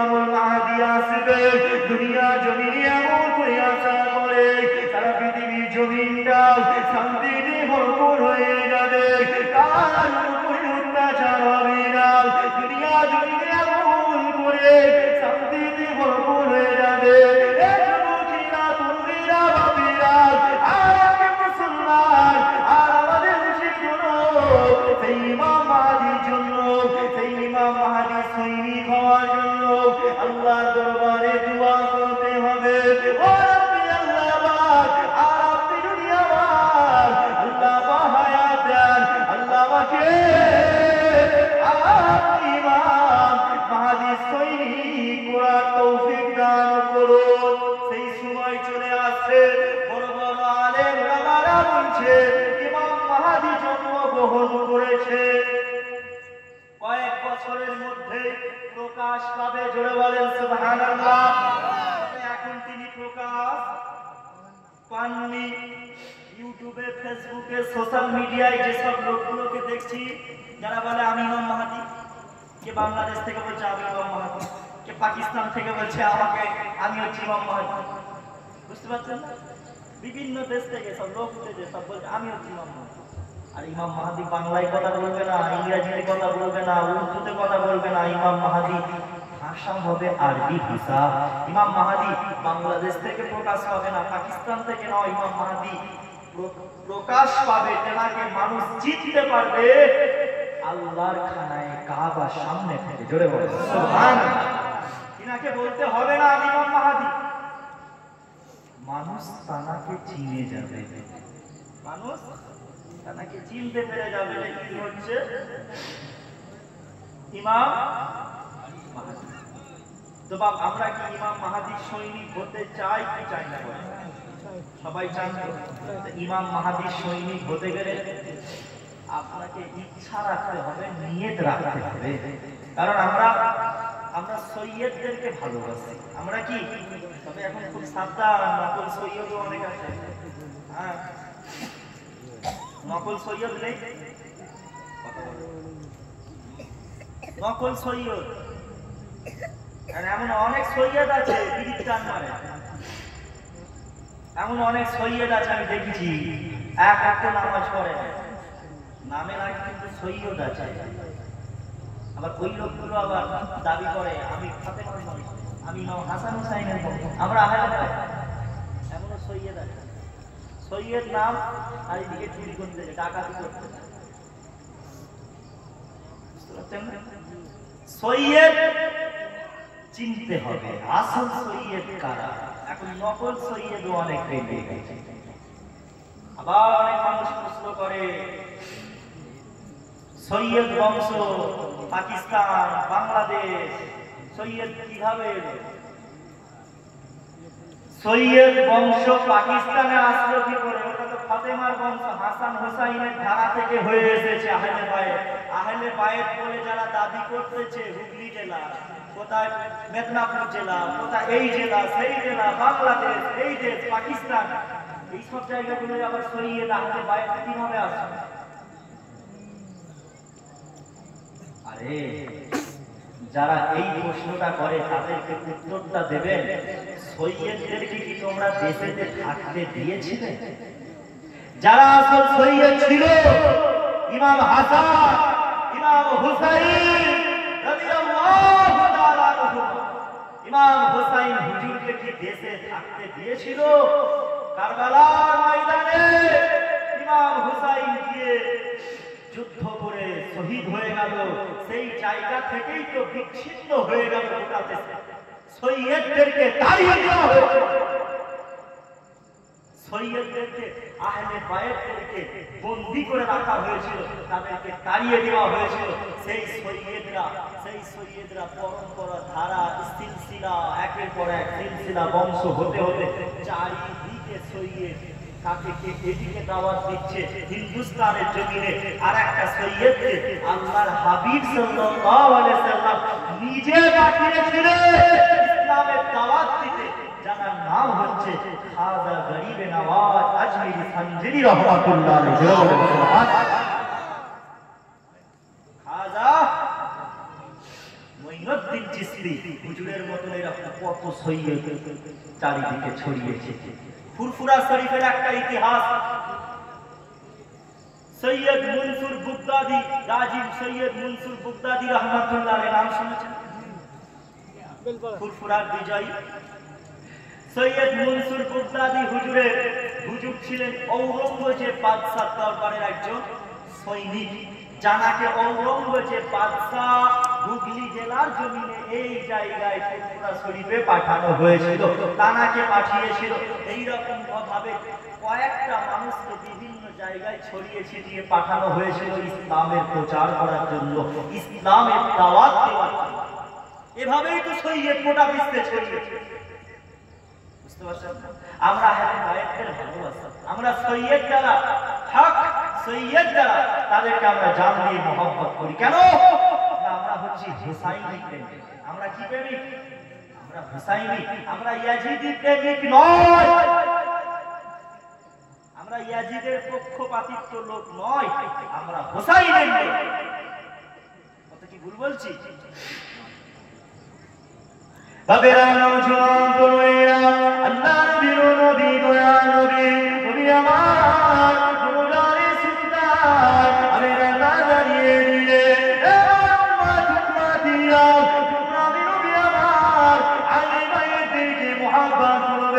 আমার বংশকে ভালোবাসবে, আমার হাসান হুসাইনকে ভালোবাসবে। কেন আমার আল্লাহ আমার হাসান হুসাইনকে আল্লাহ জান্নাতে যুবকদের সরদার করেছে। শুধু তাই নয়, আমার আলীকে ভালোবাসবে, আমার আলীকে, আমার হাসান হুসাইনের আব্বাকে ভালোবাসবে, নিজের জান দিয়ে ভালোবাসবে। কেন আমার আলী নবীকে অনেক মহব্বত করে। হযরত শেরে খুদা মওলানা হুজুর আমার আল্লাহ নবীকে কতটা মহব্বত করতেন, আল্লাহ নবীকে কতটা ভালোবাসতেন। আল্লাহ নবী আমার এমন করে আল্লাহ নবী মক্কা শরীফ ইসলামে দাওয়াত দিতেছিলেন। ইসলামের দাওয়াত দেওয়ার সময় মক্কা মানুষেরা আবু যে ঘোষণা করে দিল, আর মুহাম্মদকে হত্যা করা হবে, মুহাম্মদকে মারা হবে। এই আইনটা যখন জারি করে দিল, আল্লাহ আমার হাবিবকে জানিয়ে দিলেন, আমার হাবিব আপনি মদিনাতে হিজরত করেন, আমার হাবিব আপনি মক্কা শরীফ ছেড়ে মদিনা শরীফে চলে যান। আল্লাহ নবী ওই সময় শেরে খুদা মওলানা হুজুরকে বললেন, বাবা আলী রাসূলুল্লাহ এমন করে মক্কা শরীফ ছেড়ে মদিনা শরীফে চলে যাব। ও বাবা আলী, আর তুমি আজকে আমার বিছানায় ঘুমিয়ে থাকবে, আমার বিছানায় শোবে। মওলা আলী যখন শুয়েছে তখন মনে মনে চিন্তা করছে, আজকে মনে হয় আমাকে আমি শুয়েছি মানে ওরা আমাকে মুহাম্মদ ভেবে আমাকে ওরা মেরে ফেলবে। আবার চিন্তা করছে, না কাজটা কি আমার ঠিক হবে, আমার কি থাকাটাই জায়গায় ঠিক হবে। আমরা অনেক সময় নিজেরা চিন্তা করি না, ডিসিশন নিই না, কাজটা করা ঠিক হবে না হবে না। মওলা আলী বলছে, আজকে আমার জান চলে যাবে, আমার হাবিবের জন্য আমার জান যাবে, আমি আমার হাবিবকে ছেড়ে যাব না, আমি আজকে আমার হুজুরের ঘরেতে থাকবো, হুজুরের বিছানায় শুয়ে পড়বো। আল্লাহ হাবিব সাল্লাল্লাহু আলী হুজুরকে বলতে লাগলেন, বাবা আলী, আমি রাসূলুল্লাহ মদিনা শরীফে যখন চলে যাব, মদিনায় যাওয়ার পরে তুমিও আর এই মক্কা শরীফে থাকবে না, বাবা আলী তুমিও মদিনা শরীফে চলে আসবে। জোরে বলেন সুবহানাল্লাহ। এখন এই কথাটা আল্লাহর হাবিব বলেছে, মওলা আলী হুজুর লাফ মেরে বিছানা থেকে উঠেছে, ইয়া রাসূলুল্লাহ, লাফ মেরে উঠেছে। আল্লাহর হাবিব বলছে, আলী উঠবে কেন? আলী হুজুর বলছে, ইয়া রাসূলুল্লাহ, আমি এখন চিন্তা করছিলাম আবু জেহেল উতবা সাইবা ওরা আমাকে সব মেরে ফেলবে, কিন্তু এখন যখন আপনি বললেন যে আলী তুমি মদিনাতে আসবে, আমার বিশ্বাস হয়ে গেছে দুনিয়ার কোন ক্ষমতা, দুনিয়ার কোন শক্তি আমি আলীকে মারতে পারবে না। জোরে বলেন সুবহানাল্লাহ। যান চলে যান, আমি তবু আপনাকে ছেড়ে যাব না, আমি আপনার কাছে থাকবো, আমার বিশ্বাস আছে এরা আমাকে মারতে পারবে। মাওলা আলী হুজুরের এখানে আরেকটা শিক্ষা দিয়ে গেছেন। মাওলা আলী আল্লাহর হাবিব যখন বেরিয়ে গেছেন, মাওলা আলী হুজুরকে হুজুর তো একটা সূরার আয়াত করে হুজুর ফুঁক দিয়েছিলেন বালিতে, আর বালিটা ছুঁড়ে দিয়েছিলেন কাফের বেদিনদের দিকে। কাফেররা তো সব আবু জেহেলরা তো সব ঘরের বাইরে, হুজুরের বাইরে সব তলোয়ার দিয়ে দাঁড়িয়ে আছে, মুহাম্মদ ঘর থেকে বেরোলেই মেরে ফেলবে, হত্যা করে দেবে। আল্লাহর হাবিব কি করলেন, এক দুটো বালি নিয়ে কাফেরদের চোখে ছুঁড়ে দিলেন। ছুঁড়ে দিয়ে সাথে সাথে কাফেররা সব অন্ধ হয়ে গেল, সব কেউ আর কেউ কিছু দেখতেই পেল না। আল্লাহর হাবিব সাল্লাল্লাহু আলাইহি ওয়াসাল্লাম কাফেরদের সামনে থেকে আমার চলে গেলেন। জোরে বলেন সুবহানাল্লাহ। চলে যাওয়ার পরে আবু জেহেল উতবা সাইবাদের চোখ আবার ঠিক হয়ে গেল। যখন কাফের বেদিনরা হুজুরের ঘরের ভেতরে প্রবেশ করলেন, ঘরের ভেতরে বিছানায় প্রবেশ করে দেখে মাওলা আলী ঘুমিয়ে আছে। আবু জেহেল বলতে লাগলো, আলী মুহাম্মদ কোথায়? এই পয়েন্টটা শুনে আবু জেহেল বলছে, আলী মুহাম্মদ কোথায়? মাওলা আলী হুজুর বলছে, আমার হুজুর পাক সাল্লাল্লাহু আলাইহি সাল্লাম কোথায় এটা আমার আল্লাহ ও রাসূল ভালো জানেন। জোরে বলেন সুবহানাল্লাহ। আল্লাহ ও রাসূল ভালো জানেন। এই জায়গাটায় দেখেন আলী হুজুর কি বললো আমি জানি না। আবু জেহেল যখন জিজ্ঞাসা করেছে মুহাম্মদ কোথায়, আলী হুজুরকে এই কথা বলেছে আমি জানি না। তাহলে আমি জানি না বললে তাহলে মিথ্যা কথা হয়ে যাবে। মিথ্যা কথা হবে না, কারণ উনি জানে তো হুজুর মুহাম্মদ সাল্লাল্লাহু আলাইহি ওয়াসাল্লাম মদিনায় গেছে। আলী হুজুর কি বলছে, আল্লাহ জানে, রাসূল জানে। আল্লাহু আ'লাম ওয়া রাসূল কোথায় আছে উনি ভালো, তারা ভালো জানে। বুঝতে পারছেন? তাহলে ওই সময়ে তো এই শিক্ষাটাই দিয়ে গেল মাওলা আলী হুজুর, মিথ্যা কথা বলা যাবে না। বুঝতে পারছেন না? যতই পেরেশানের মধ্যে পড়ে যাও, মিথ্যা বলা যাবে। আজকে এমন মানুষ বহু আছে 24 ঘন্টা খালি মিথ্যে কথাই করে, আর একটা সত্যিকে ঢাকতে গিয়ে হাজারো মিথ্যা। বুঝতে পারছেন? একবার দরুদ শরীফ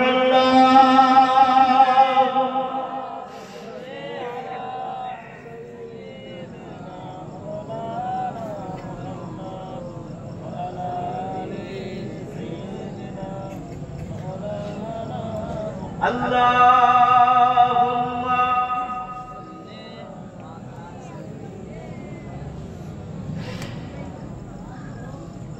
ও নবী আমরা তোমার দিওয়ানা। ও নবী আমরা তোমার দিওয়ানা। ও হাসানের নানা, ও হুসাইনের নানা, ও হাসানের নানা। আমি একা বলবো না, সবাই বলবে তো? সবাই জোরে যার যত গলায় তেল আছে বলে, ও নবী। ও বাবা, গলায় যেন আওয়াজ দিয়ে পার্টির নেতা আসুক না, জগৎবল্লভপুরে নেমে, এটা জগৎবল্লভপুর না মুন্সিরাটিতে পড়ে গেছে। হ্যাঁ, জগৎবল্লভপুরের এমএলএ যদি আসে, জিন্দাবাদ।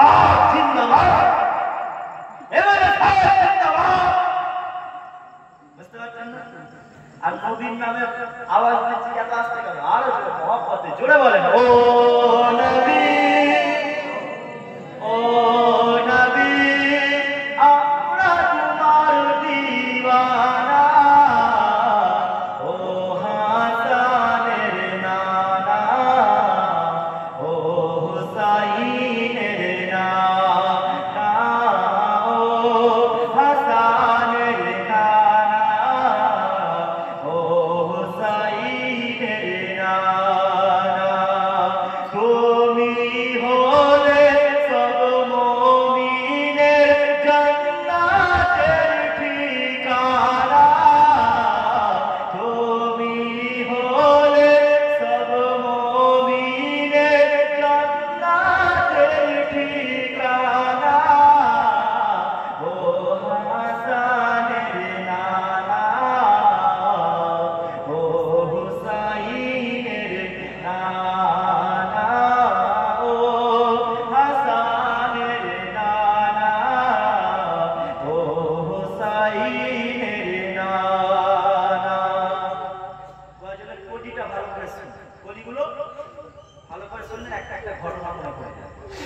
হযরত বেলাল মরুর পারে বলছে কি শোনো না আমি বেলাল আমার ঈমান তো দুর্বল ভেবো না হযরত বেলাল মরুর পারে বলছে কি শোনো না আমি বেলাল আমার ঈমান এত দুর্বল ভেবো না জীবন গেলেও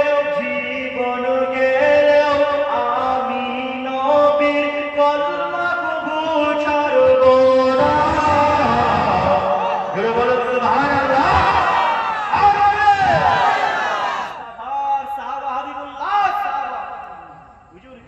বেলালকে উত্তপ্ত বালুতে সরিয়ে দিয়ে বুকের উপর পাথর চাপিয়ে দিয়ে বিশাল আঘাত করা হয়েছিল তারপরেও হুজুর বলেছিল আহাদ আহাদ আহাদ লা ইলাহা ইল্লাল্লাহ মুহাম্মাদুর রাসূলুল্লাহ সাল্লাল্লাহু আলাইহি ওয়াসাল্লাম হুজুর বেলাল হুজুর ইসলাম ছাড়লেন নবীকে ছাড়লেন জোরে বলেন সুবহানাল্লাহ তাদের ঈমান কি ছিল মজবুত ছিল ও হাসানের নানা ও হুসাইনের নানা ওহদের ময়দানে নবী দন্ত শহীদের ঘটনা ওহদের ময়দানে নবীর দন্ত শহীদের ঘটনা শূন্য যখন বয়স পুরনি করিল কি দেখো না একে একে দাঁত ভাঙিল একে একে দাঁত ভাঙিল একটাও দাঁতে রাখল না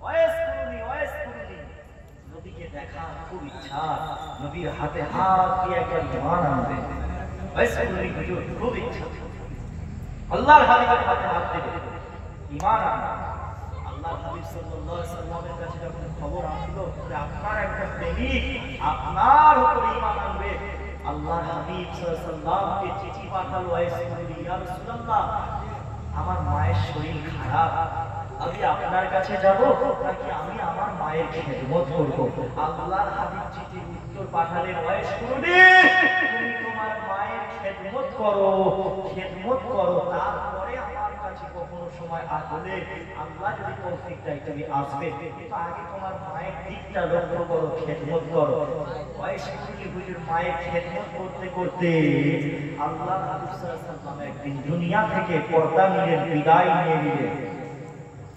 নিয়ে নিলেন হুজুরকে আর দেখা হলো হুজুর বিদায় নেওয়ার আগে বলেছিলেন বাবা সাহাবারা আমার অমুক প্রেমিক যার নাম হচ্ছে ওয়াইস কুরুনি সে আমি রাসূলুল্লাহ আমাকে দেখেনি কোনোদিন চামড়ার চোখে কিন্তু আমি নবী আমাকে এত ভালোবাসতো আমি রাসূলুল্লাহ উহুদের ময়দানে যখন যুদ্ধ হয়েছিল উহুদের ময়দানে যখন যুদ্ধ হলো ওই উহুদের ময়দানে আমি মুস্তাফা আমার একটা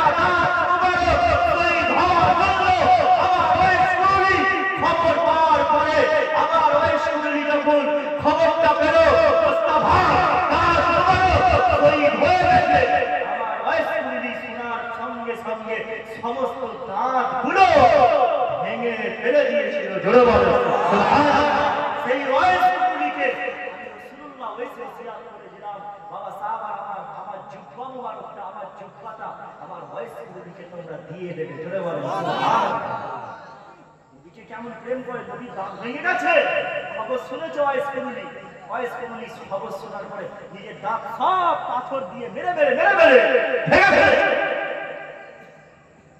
এটা ছিল মুস্তাফার প্রেম এটা ছিল নবীর প্রেম জোরে বলেন সুবহানাল্লাহ আমরা নবীকে ভালোবাসি কিনা বল কে কে ভালোবাসেন একটু হাত তুলে দেখেন কারো ঘুম পাচ্ছে জোরে বলে পাচ্ছে না তো তুকবি দাও নারায়ে তাকবীর যত গলা তেজ আছে জোরে করে বলেন নারায়ে তাকবীর ইসলাম গ্রহণ করার পরে এমন তাকবীর দিয়েছিল যে মক্কার পাহাড়গুলো সব কেঁপে গিয়েছিল। আবু জেহেল, উতবা, সাইবা সবার কাছে খবর চলে গিয়েছিল তোমার ইসলাম গ্রহণ করেছে, সবাই বুক কেঁপে গিয়েছিল। সেই রকম তাকবীরটার আওয়াজ দেন, নারে তাকবীর, আরো জোরে নারে তাকবীর, আরো জোরে নারে তাকবীর, নারে রিসালাত, নারে রিসালাত, সরকার কি আওয়াজ, মারহাবা, বলেন সরকার কি আওয়াজ, দিলদার কি আওয়াজ, হুজুর কি আওয়াজ, হাবিব কি আওয়াজ, নারে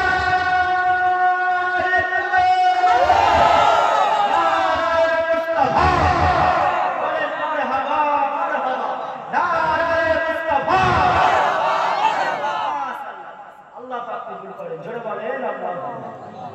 আমাদেরকে নবীর মহব্বত, নবীর ভালোবাসা অন্তরে রাখতে হবে, জান দিয়ে।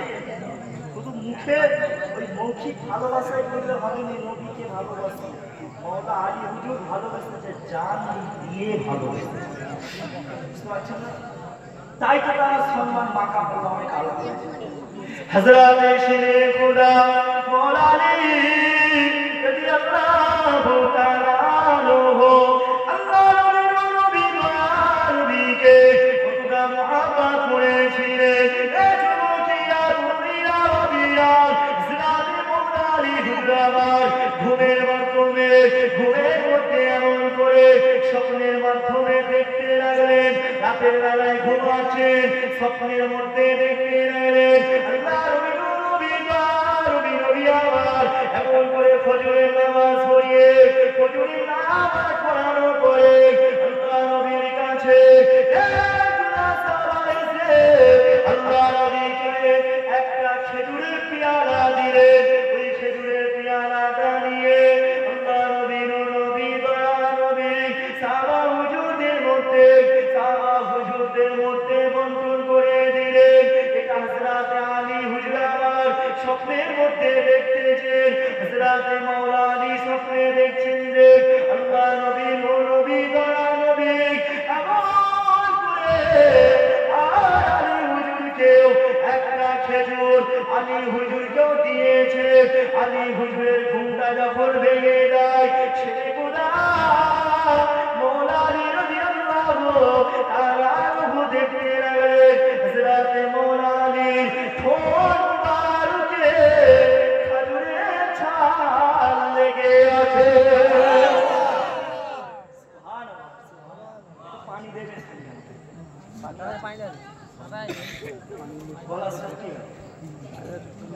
মওলা আলী স্বপ্ন দেখছে আল্লাহর হাবিব খেজুর দিচ্ছে সাহাবাদের। ফজরের নামাজ পড়ে সব সাহাবাদের একটা একটা করে খেজুর দিচ্ছে। আলী স্বপ্নে দেখছে। ঘুমটা যখন ভেঙে গেল, মওলা আলী হুজুর দেখছে যে খেজুরের ছাল লেগে আছে। জোরে বলেন সুবহানাল্লাহ। তার মানে ওই স্বপ্নটা মিথ্যা ছিল না, স্বপ্নটা ছিল সত্য। জোরে বলেন সুবহানাল্লাহ। তাই কেননা রাসূলুল্লাহ তো বলেছে যে আমি নবী আমাকে যে স্বপ্নে দেখলো সেটা সত্য দেখে। কারণ ইবলিস শয়তান আমি মুস্তাফার রূপ ধারণ করতে পারে,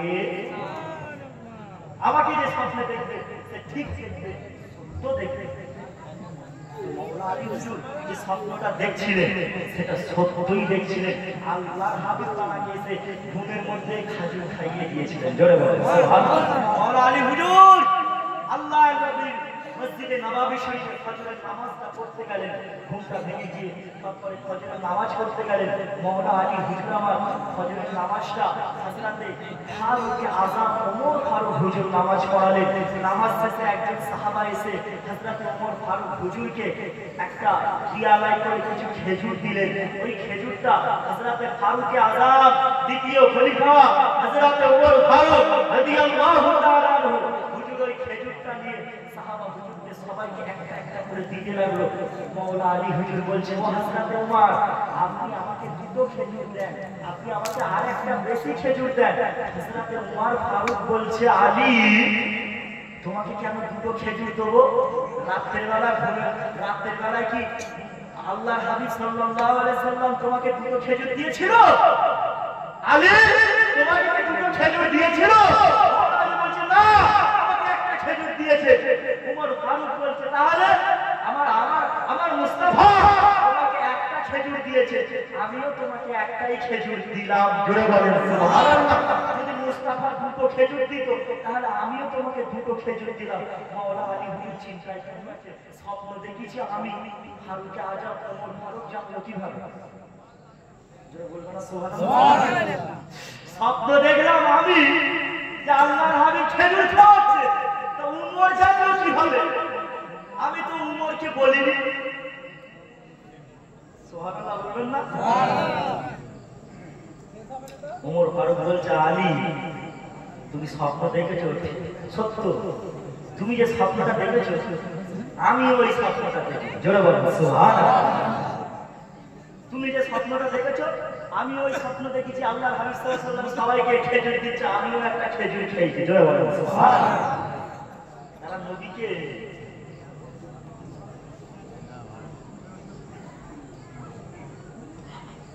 কত মহাব্বত করেছে,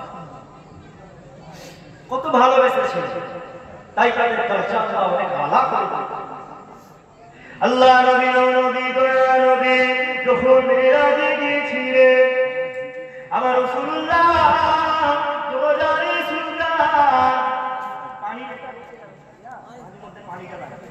দরজারে সুলতান আমি আল্লাহ মুহাম্মদ রাসূল সাল্লাল্লাহু আলাইহি ওয়াসাল্লাম আল্লাহ নবী যখন আল্লাহর সাথে দিদার করতে গিয়েছিলেন,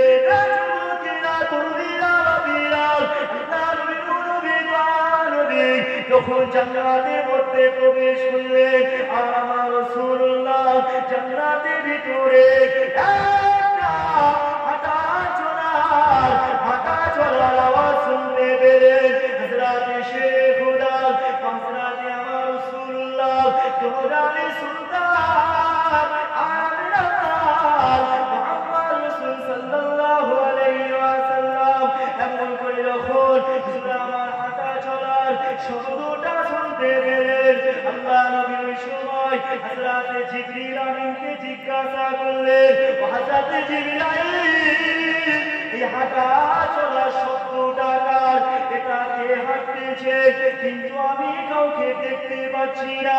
ওই সময় হযরতে জিবরাইল আলাইহিস সালাম আল্লাহ নবীকে বললেন, ইয়া রাসূলুল্লাহ ইয়া হাবিবাল্লাহ, হুজুর গায়ব বিমান করবে। হুজুর এই যে হাঁটা চলার আওয়াজটা আপনি পাচ্ছেন, এই যে জান্নাতের মধ্যে হাঁটা চলা করতেছে, এটা অন্য কেউ নয়, ওটা হলো আপনার জামাতা শেখ খুদা হযরতে মাওলানা আলী রাদিয়াল্লাহু। জীবদ্দশায় আল্লাহর নবীর সাথে দেখা করতে, আল্লাহর সাথে দেখা করতে গেছে, আল্লাহর হাবিব জান্নাতে ঢুকেছে, জান্নাতে আলী রাদিয়াল্লাহু তাআলা হাঁটতেছে। বুঝতে পারছেন না? আর সেই আলী রাদিয়াল্লাহু তাআলার শান আমরা কেউ কেউ বর্ণনা করি, অনেক মানুষ বলে সিয়াম। কি হয়ে গেছে? সিয়াম। ইমাম হাসান হুসাইন হুজুরের কথা বলে সিয়াম। বুঝতে পারছেন?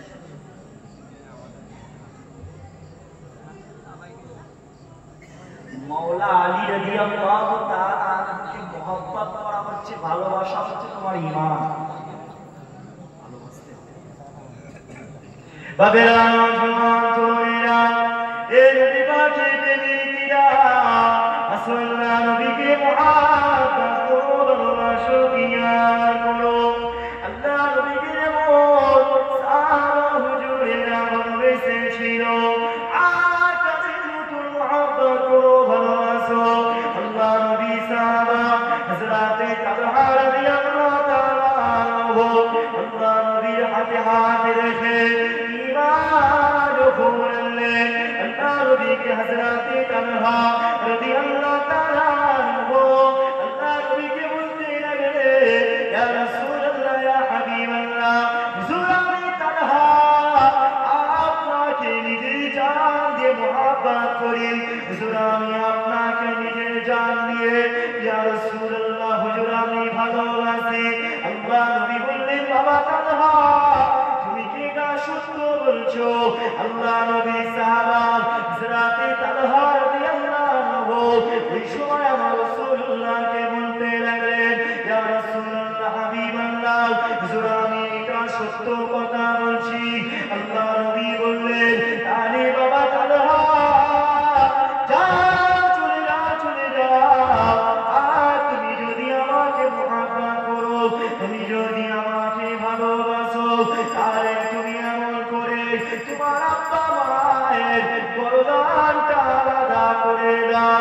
যেহেতু তোমার আব্বা মা কাফের, তোমার আব্বা মা ইসলাম ধর্ম গ্রহণ করে, তোমার আব্বা মায়ের বরদানটা উড়িয়ে দাও। হযরতে তালহা রাদিয়াল্লাহু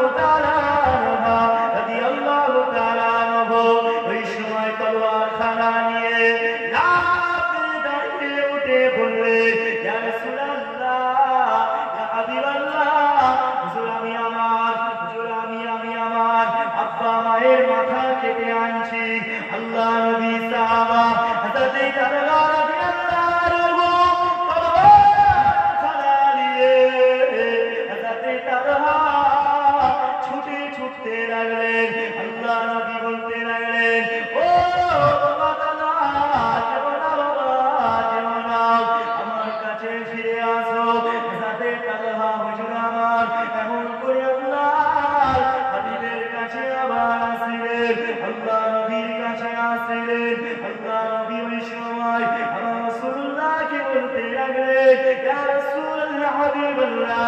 আল্লাহ নবী ওই সময় তালহাকে বললেন, ও বাবা তালহা, আমি রাসূলুল্লাহকে আল্লাহ পাক কোন মানুষের উপরে জুলুম করার জন্য, অত্যাচার করার জন্য, কাউকে মারার জন্য আমি নবীকে আল্লাহ দুনিয়া জমিনে পাঠাইলে। ও বাবা তালহা, আমি রাসূলুল্লাহ এটা পরীক্ষা করছিলাম তোমার ঈমানটা কেমন, তুমি আমাকে সত্য ভালোবাসো কিনা, এটা আমি পরীক্ষা করছিলাম। বাবা তালহা, আমি রাসূলুল্লাহকে আল্লাহ রাহমাতাল লিল আলামিন করে আল্লাহ পাঠিয়েছে। শান্তির জন্য রহমত করে পাঠিয়েছে বাবা, কারোর উপর অত্যাচার করার জন্য। আল্লাহ হাবিব সাল্লাল্লাহু আলাইহি ওয়াসাল্লাম ওই জন্য কোনোদিন কোনো কাফেরকে আগে বেরিয়ে মারেনি, কোনো কাফেরকে আগে বেরিয়ে মারেনি, কোনো কাফেরের উপরে অত্যাচার করেনি, জুলুম করেনি। আজকে মুসলমান, তুমি রাজনীতির জন্য, পার্টির জন্য তুমি তোমার একটা মুসলমান ভাইকে মারছো, এই হচ্ছে মুসলমানের কথা। হুজুর ইসলামের জন্য, ইসলাম প্রচারও হুজুরকে গালাগালি করেছে, মেরেছে, পাথর ছুঁড়ে ছুঁড়ে মেরেছে, হুজুরের উপর বহুত অত্যাচার, হুজুর কাফেরদেরকে কষ্ট দেয়, কাফেরদের জন্য হুজুর বদদুয়া করে। আর তুমি তোমার মুসলমান ভাইয়ের বিরুদ্ধে তুমি তাকে মারার জন্য হুকুম করছো, মেরে ফেলেছো মুসলমান ভাই মেরে ফেলেছো। এই জন্য আল্লাহ বলেছিলেন, আল্লাহ রব্বুল আলামিন বলেছিলেন কোরআন পাকের মধ্যে, ওয়াইজ কুল্লা লিল মালাইকাতি ইন্নী জাইলুন ফিল আরদি খলিফা। আল্লাহ যখন মানব সন্তানকে হযরত আদম সফিউল্লাহকে সৃষ্টি করার জন্য ফেরেশতাদের বললেন, বাবা ফেরেশতারা, হে আমার ফেরেশতারা, আমি আল্লাহ খলিফা সৃষ্টি করব। খলিফা কে? যার নাম হচ্ছে আদম। আদমকে সৃষ্টি করব, আদমকে সৃষ্টি করব। ফেরেশতারা ওই সময় বলেছিল, ক্বালু আতাজআলু ফিহা মান ইফসিদু ফিহা ওয়া ইয়াসফিকু দিমা। আল্লাহ আপনি আদমকে বানাবেন না কেন? আদমকে বানালে আদমের সন্তান সন্ততিরা ওরা দুনিয়ার জমিনে গিয়ে মারামারি করবে, কাটাকাটি করবে, ফিতনা করবে, ফাসাদ করবে, রক্তারক্তি করবে, নিজেরা মারামারি করবে।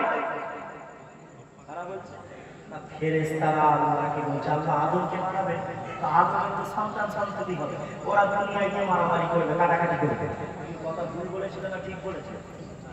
হ্যাঁ, ফেরেশতারা বলেছিল,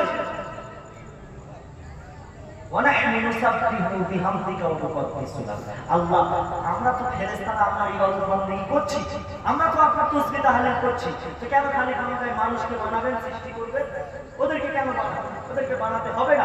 আল্লাহ বললেন ইন্নী আ'লামু মা লা তা'লামুন, আমি আল্লাহ যা জানি তোমরা তা জানো না। ফেরেশতারা শোনো, আমার বান্দারা, আমি আল্লাহ, আমার তারা তওবা করবে, গুনাহ করবে, গুনাহ করে আল্লাহ আমার কাছে ফিরে আসবে, তওবা করবে, মাপ চাইলে আমি আল্লাহ তাদেরকে ক্ষমা করে দেব। সুবহানাল্লাহ।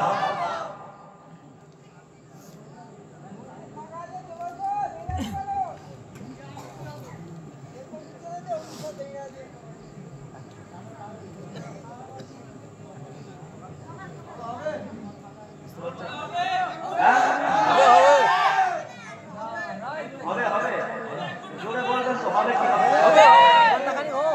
ওয়াজ হবে, সবাই মিলে জোরে করে বলেন তো। বন্ধ হবে না? ঠান্ডা লাগে না? হ্যাঁ, একটু হাত তুলে দেখান তো কাকে কাকে ঠান্ডা লাগছে। আমি আগে আমাকে ঠান্ডা লাগছে।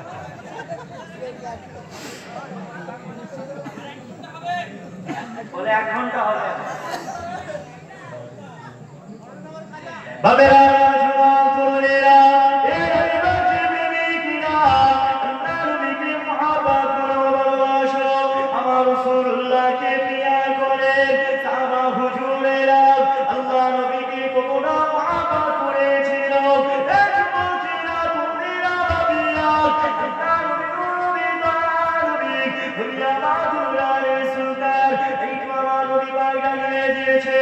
আমার উম্মতিরা, তোমরা আল্লাহর হুকুম মেনে চলো, আল্লাহর ইবাদত বন্দেগী করো, কেননা আমার আল্লাহ আর আপনাকে আমাকে আল্লাহ পাক তৈরি করেছে, আল্লাহ পাক সৃষ্টি করেছে, বড় মহব্বত করে বড় ভালোবেসে আল্লাহ পাক আপনাকে আমাকে বানিয়েছে, কেননা আমার আল্লাহ কুরআন পাকের মধ্যে জানিয়ে দিলেন ইনশাআল্লাহ তাবাকাল ফি গায়রি সূরাতিল ইনসান, আমার আল্লাহ পাক যদি এই মানুষের আকৃতিটা না দিয়ে এর সূরাতি কালবির কুকুরের আকৃতি, আও হিমারির অথবা গাধা, আও খিঞ্জির অথবা শুয়োর, আও কিরাদাতির অথবা বানর, আমার আল্লাহ অবশ্যই তৈরি করতে পারতেন, কিন্তু আল্লাহ আপনাকে আমাকে ইহসান করেছে,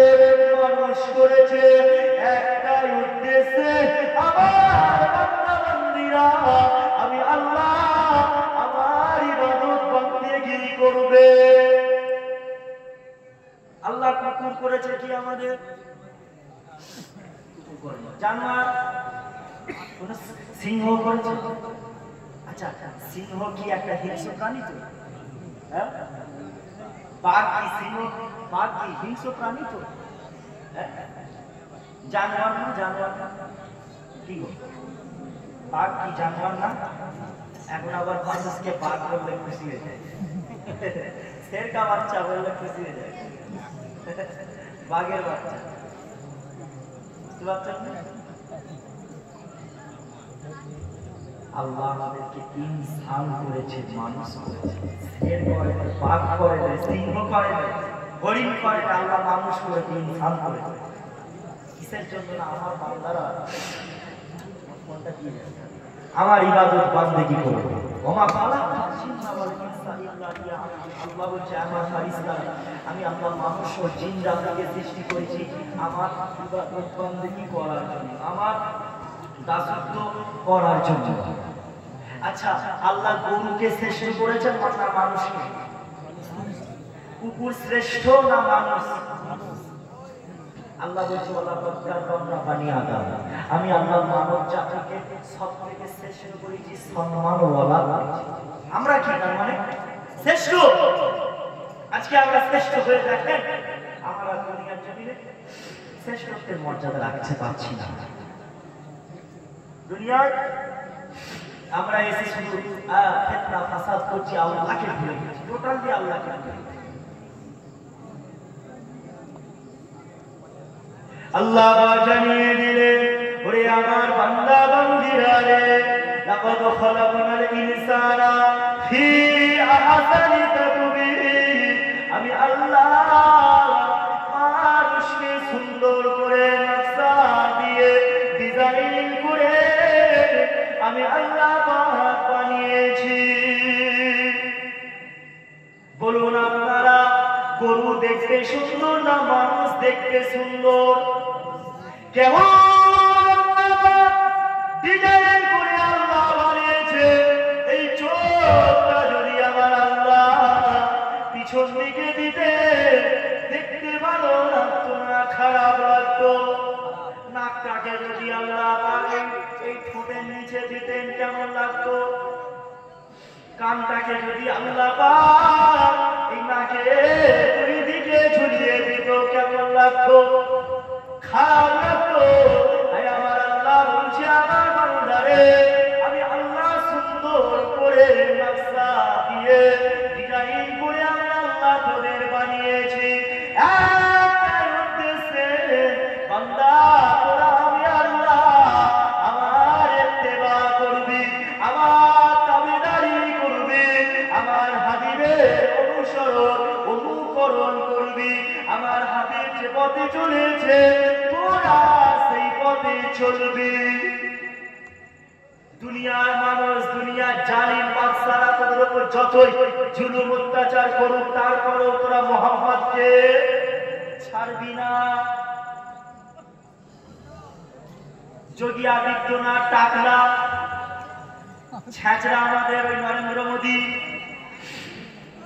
তারপরে পাগলা কুকুরটা, পাগলা শুয়োর শুভেন্দু অধিকারী, ওদিকের পাগলা জানোয়ার অর্জুন সিং, ওদিকের কি বলে পাগলা সুকান্ত মজুমদার, এইসব নেতাগুলো মুসলমানের উপরে যতই অত্যাচার করুন ভয় পাওয়া যাবে না। এলাকায় আসলে গাছে বেরিয়ে ছুটিয়ে মারতে হবে। এদেরকে মারাও হচ্ছে নেকির কাজ, সওয়াবের কাজ। কেন বলেন তো? এরা রাসূলের দুশমন, কোরআনের দুশমন, ইসলামের দুশমন। ওপেন বলছি, শুভেন্দু অধিকারী, অর্জুন সিং, সুকান্ত মজুমদার, বিজেপির নেতাগুলোকে মারা হচ্ছে নেকির কাজ, সওয়াবের কাজ। ওপেন কেন? এরা রাসূলের দুশমন, ইসলামের দুশমন, কোরআনের দুশমন। এলাকায় আসলে ঢুকতে দেবে, এলাকায় আসলে ঢুকতে দেবে। এলাকায় মুসলমান সব একত্রিত হয়ে ঢুকতে দেবে। বুঝতে পারছেন না? এই জালিমরা জুলুম সারা জীবন করবে। এরা জালিমেরা জুলুম করবে যতদিন ইসলাম থাকবে। ইসলাম কিয়ামত পর্যন্ত জালিমেরা ইসলামের বিরুদ্ধে কথা বলবে। তখন বলেছিল, তখন রাসূলুল্লাহ ইসলামের দাওয়াত দিয়েছে, আবু জেহেল নিয়ম করেছে, আবু জেহেল আইন তৈরি করেছে, মুহাম্মাদের কাছে যাওয়া যাবে না, মুহাম্মাদের কাছে যারা যাবে তাদেরকে হত্যা করা হবে। কি আইন? মুহাম্মাদের কাছে যারা যাবে, মুহাম্মাদের সাথে যারা কথা বলবে তাদেরকে ফাঁসি দেওয়া হবে। আবু জেহেল মক্কা শরীফে নিয়ম করেছে, আইন তৈরি করেছে। যখন এই আইনটা তৈরি করেছে, হুজুর পাক সাল্লাল্লাহু আলাইহি ওয়াসাল্লামের কাছে যেতে মানুষ ভয় পাচ্ছে। আল্লাহ পাক এটা সহ্য করতে পারলেন না। আল্লাহ বলে, আবু জেহেল তুই যে নিয়মটা করেছিস, এই নিয়মটা আমি আল্লাহ তোর ফ্যামিলির ছেলেদের মধ্য থেকেই একজনকে আমি এই আইনটা প্রথমে ঘটাবো, যে মুহাম্মাদের সাথে আমার হাবিবের সাথে গিয়ে কথা বলবে। আমি আল্লাহ দেখতে চাই তোর ফ্যামিলির ছেলের সাথে তুই কি ব্যবহার করবি। বলবেন সুবহানাল্লাহ। তাহলে আবু জেহেলের আইন কি? মুহাম্মাদের সাথে কথা বললে, মুসাফা করলে, দেখা করলে, হাত মিলালে ফাঁসি দেওয়া হবে। আবু জেহেল এমন করে নিয়মটা চালু করে দেওয়ার পরে আবু জেহেলের সন্তান ইকরামা, যার নাম ছিল ইকরামা, আল্লাহর হাবিব হেঁটে হেঁটে যাচ্ছে, আল্লাহ নবী হেঁটে হেঁটে যাচ্ছে, ইকরামা ওই রাস্তা দিয়ে যাচ্ছে। আবু জেহেল লস্করেরা দেখতে লাগলো, ইকরামা আল্লাহর নবীর সাথে কথা বলে। যুবকেরা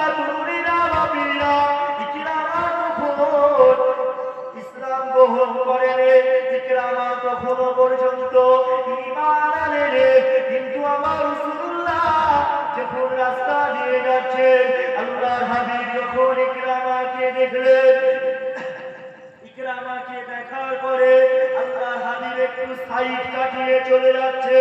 ইকরামা দুটো হাত না বাড়িয়ে দিলেন, ইয়া রাসূলুল্লাহ, ইয়া হাবিবাল্লাহ, হুজুর আমি আপনার সাথে কথা বলবো। সুবহানাল্লাহ, হুজুর আপনার সাথে মুসাফা করব।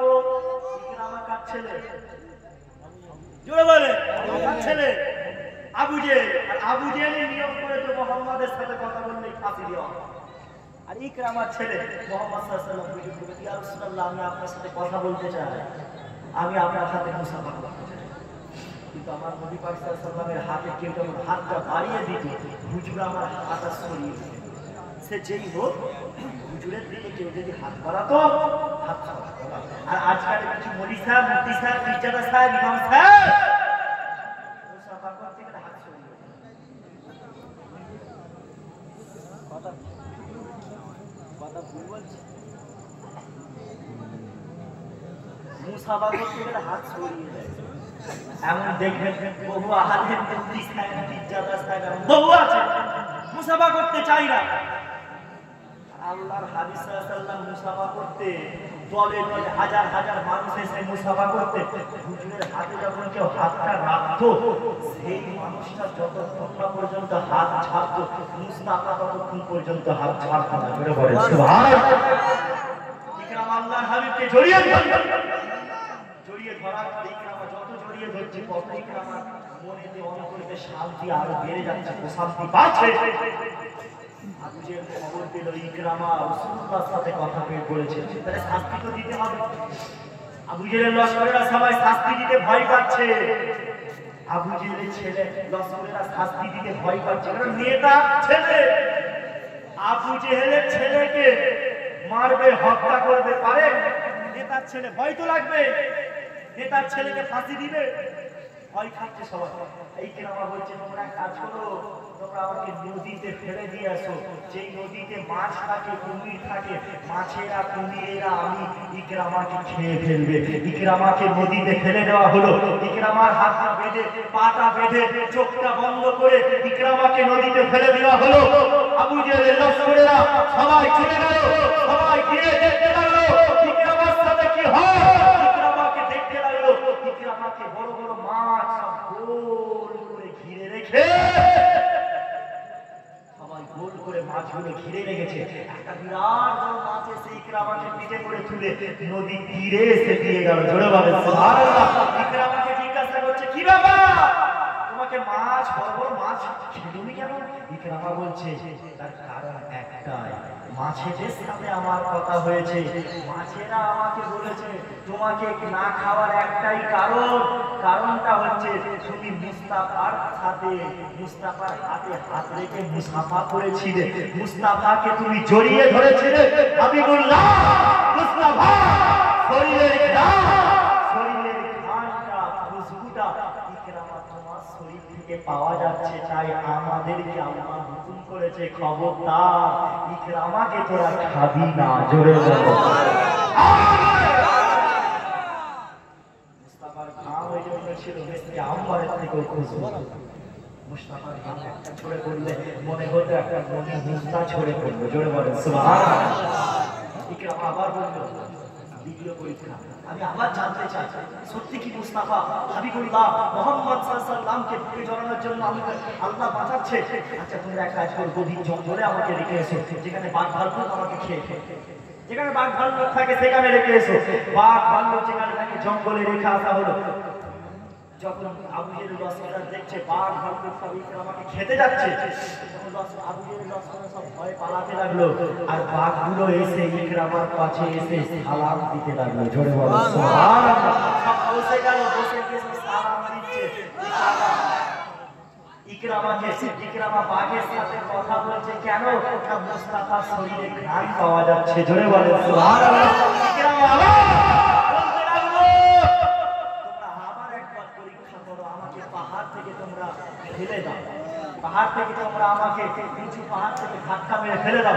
ইকরামাকে ধাক্কা মেরে ফেলে দেওয়া যখন হচ্ছে, ধাক্কাটা যখন মারা হলো, তখন আল্লাহ আল্লাহ হুকুম করলো জিবরাইল যাও তোমার ডানাটা ইকরামার পিঠেতে বিছিয়ে দাও, আমার ইকরামা যেন কষ্ট না পায়। এমন ভাবে জিবরাইল আলাইহিস সালাম ডানাটা বিছিয়ে দিয়েছিল যেন মায়ের কোলে সন্তান দুধ খেয়ে যেমন ঘুমিয়ে পড়ে, ওই রকম ইকরামা পাহাড় থেকে উপর থেকে নিচে আস্তে করে ক্রুজ করে পড়ে গেল। জোরে বলো হাবিবুল্লাহ প্রেমিক হওয়ার মতন তৌফিক দান করেন, সকলে বলি আল্লাহুম্মা আমিন। মহিলাদেরকে উদ্দেশ্য বলবো, মেয়েরা অনেকে আছে সমাজে কিছু ছেঁচড়া বেহায়া নির্লজ্জ কুত্তা যাকে বলে, কান কাটা কুকুর, কান কাটা কি কুকুর, কান কাটা কুকুর কিছু নিয়ে আছে। আরে আমরা বারবার বলে টিকটক ভিডিও করুন, ইনস্টাগ্রামে রিলস ভিডিও করে ছাড়ুন, সেই মেয়েগুলো কি করবে ইনস্টাগ্রামে ভিডিও করে ড্যান্স করে ছাড়বে। এমন এলাকায় লোক নিয়ে পাওয়া যাবে, যুবক ভাইরা পাওয়া যাবে, যারা ইনস্টাগ্রাম চালায় তারা জানে মেয়েরা সব ভিডিও করেছে। খবরদার বেহায়া নির্লজ্জের মতন ওই রকম নিজে ভিডিও করে ছেড়ে নিজের আখিরাতকে ইহকাল পরকালকে বরবাদ করবেন না।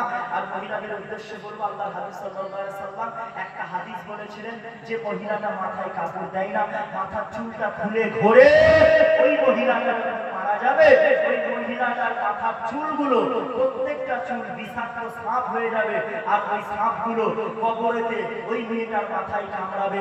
তো বাপ, আমি আপনি কেউ চাই না আমাদের বাড়ির মেয়েরা মাথার চুলটা খুলে ঘুরুক, মাথায় কাপড় তারা না দিয়ে ঘুরুক, তাদের মাথার চুলগুলো সব বিষাক্ত সাপ হয়ে যাবে, আর সেই সাপগুলো সেই মেয়েটার মাথায় কবরে গিয়ে কামড়া। এটা কি আমরা কেউ চাই?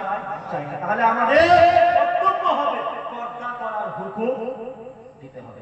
আল্লাহ পাক আমাদের সকলকে সঠিক বুঝদান করেন, আল্লাহ পাক আমাদের সকলকে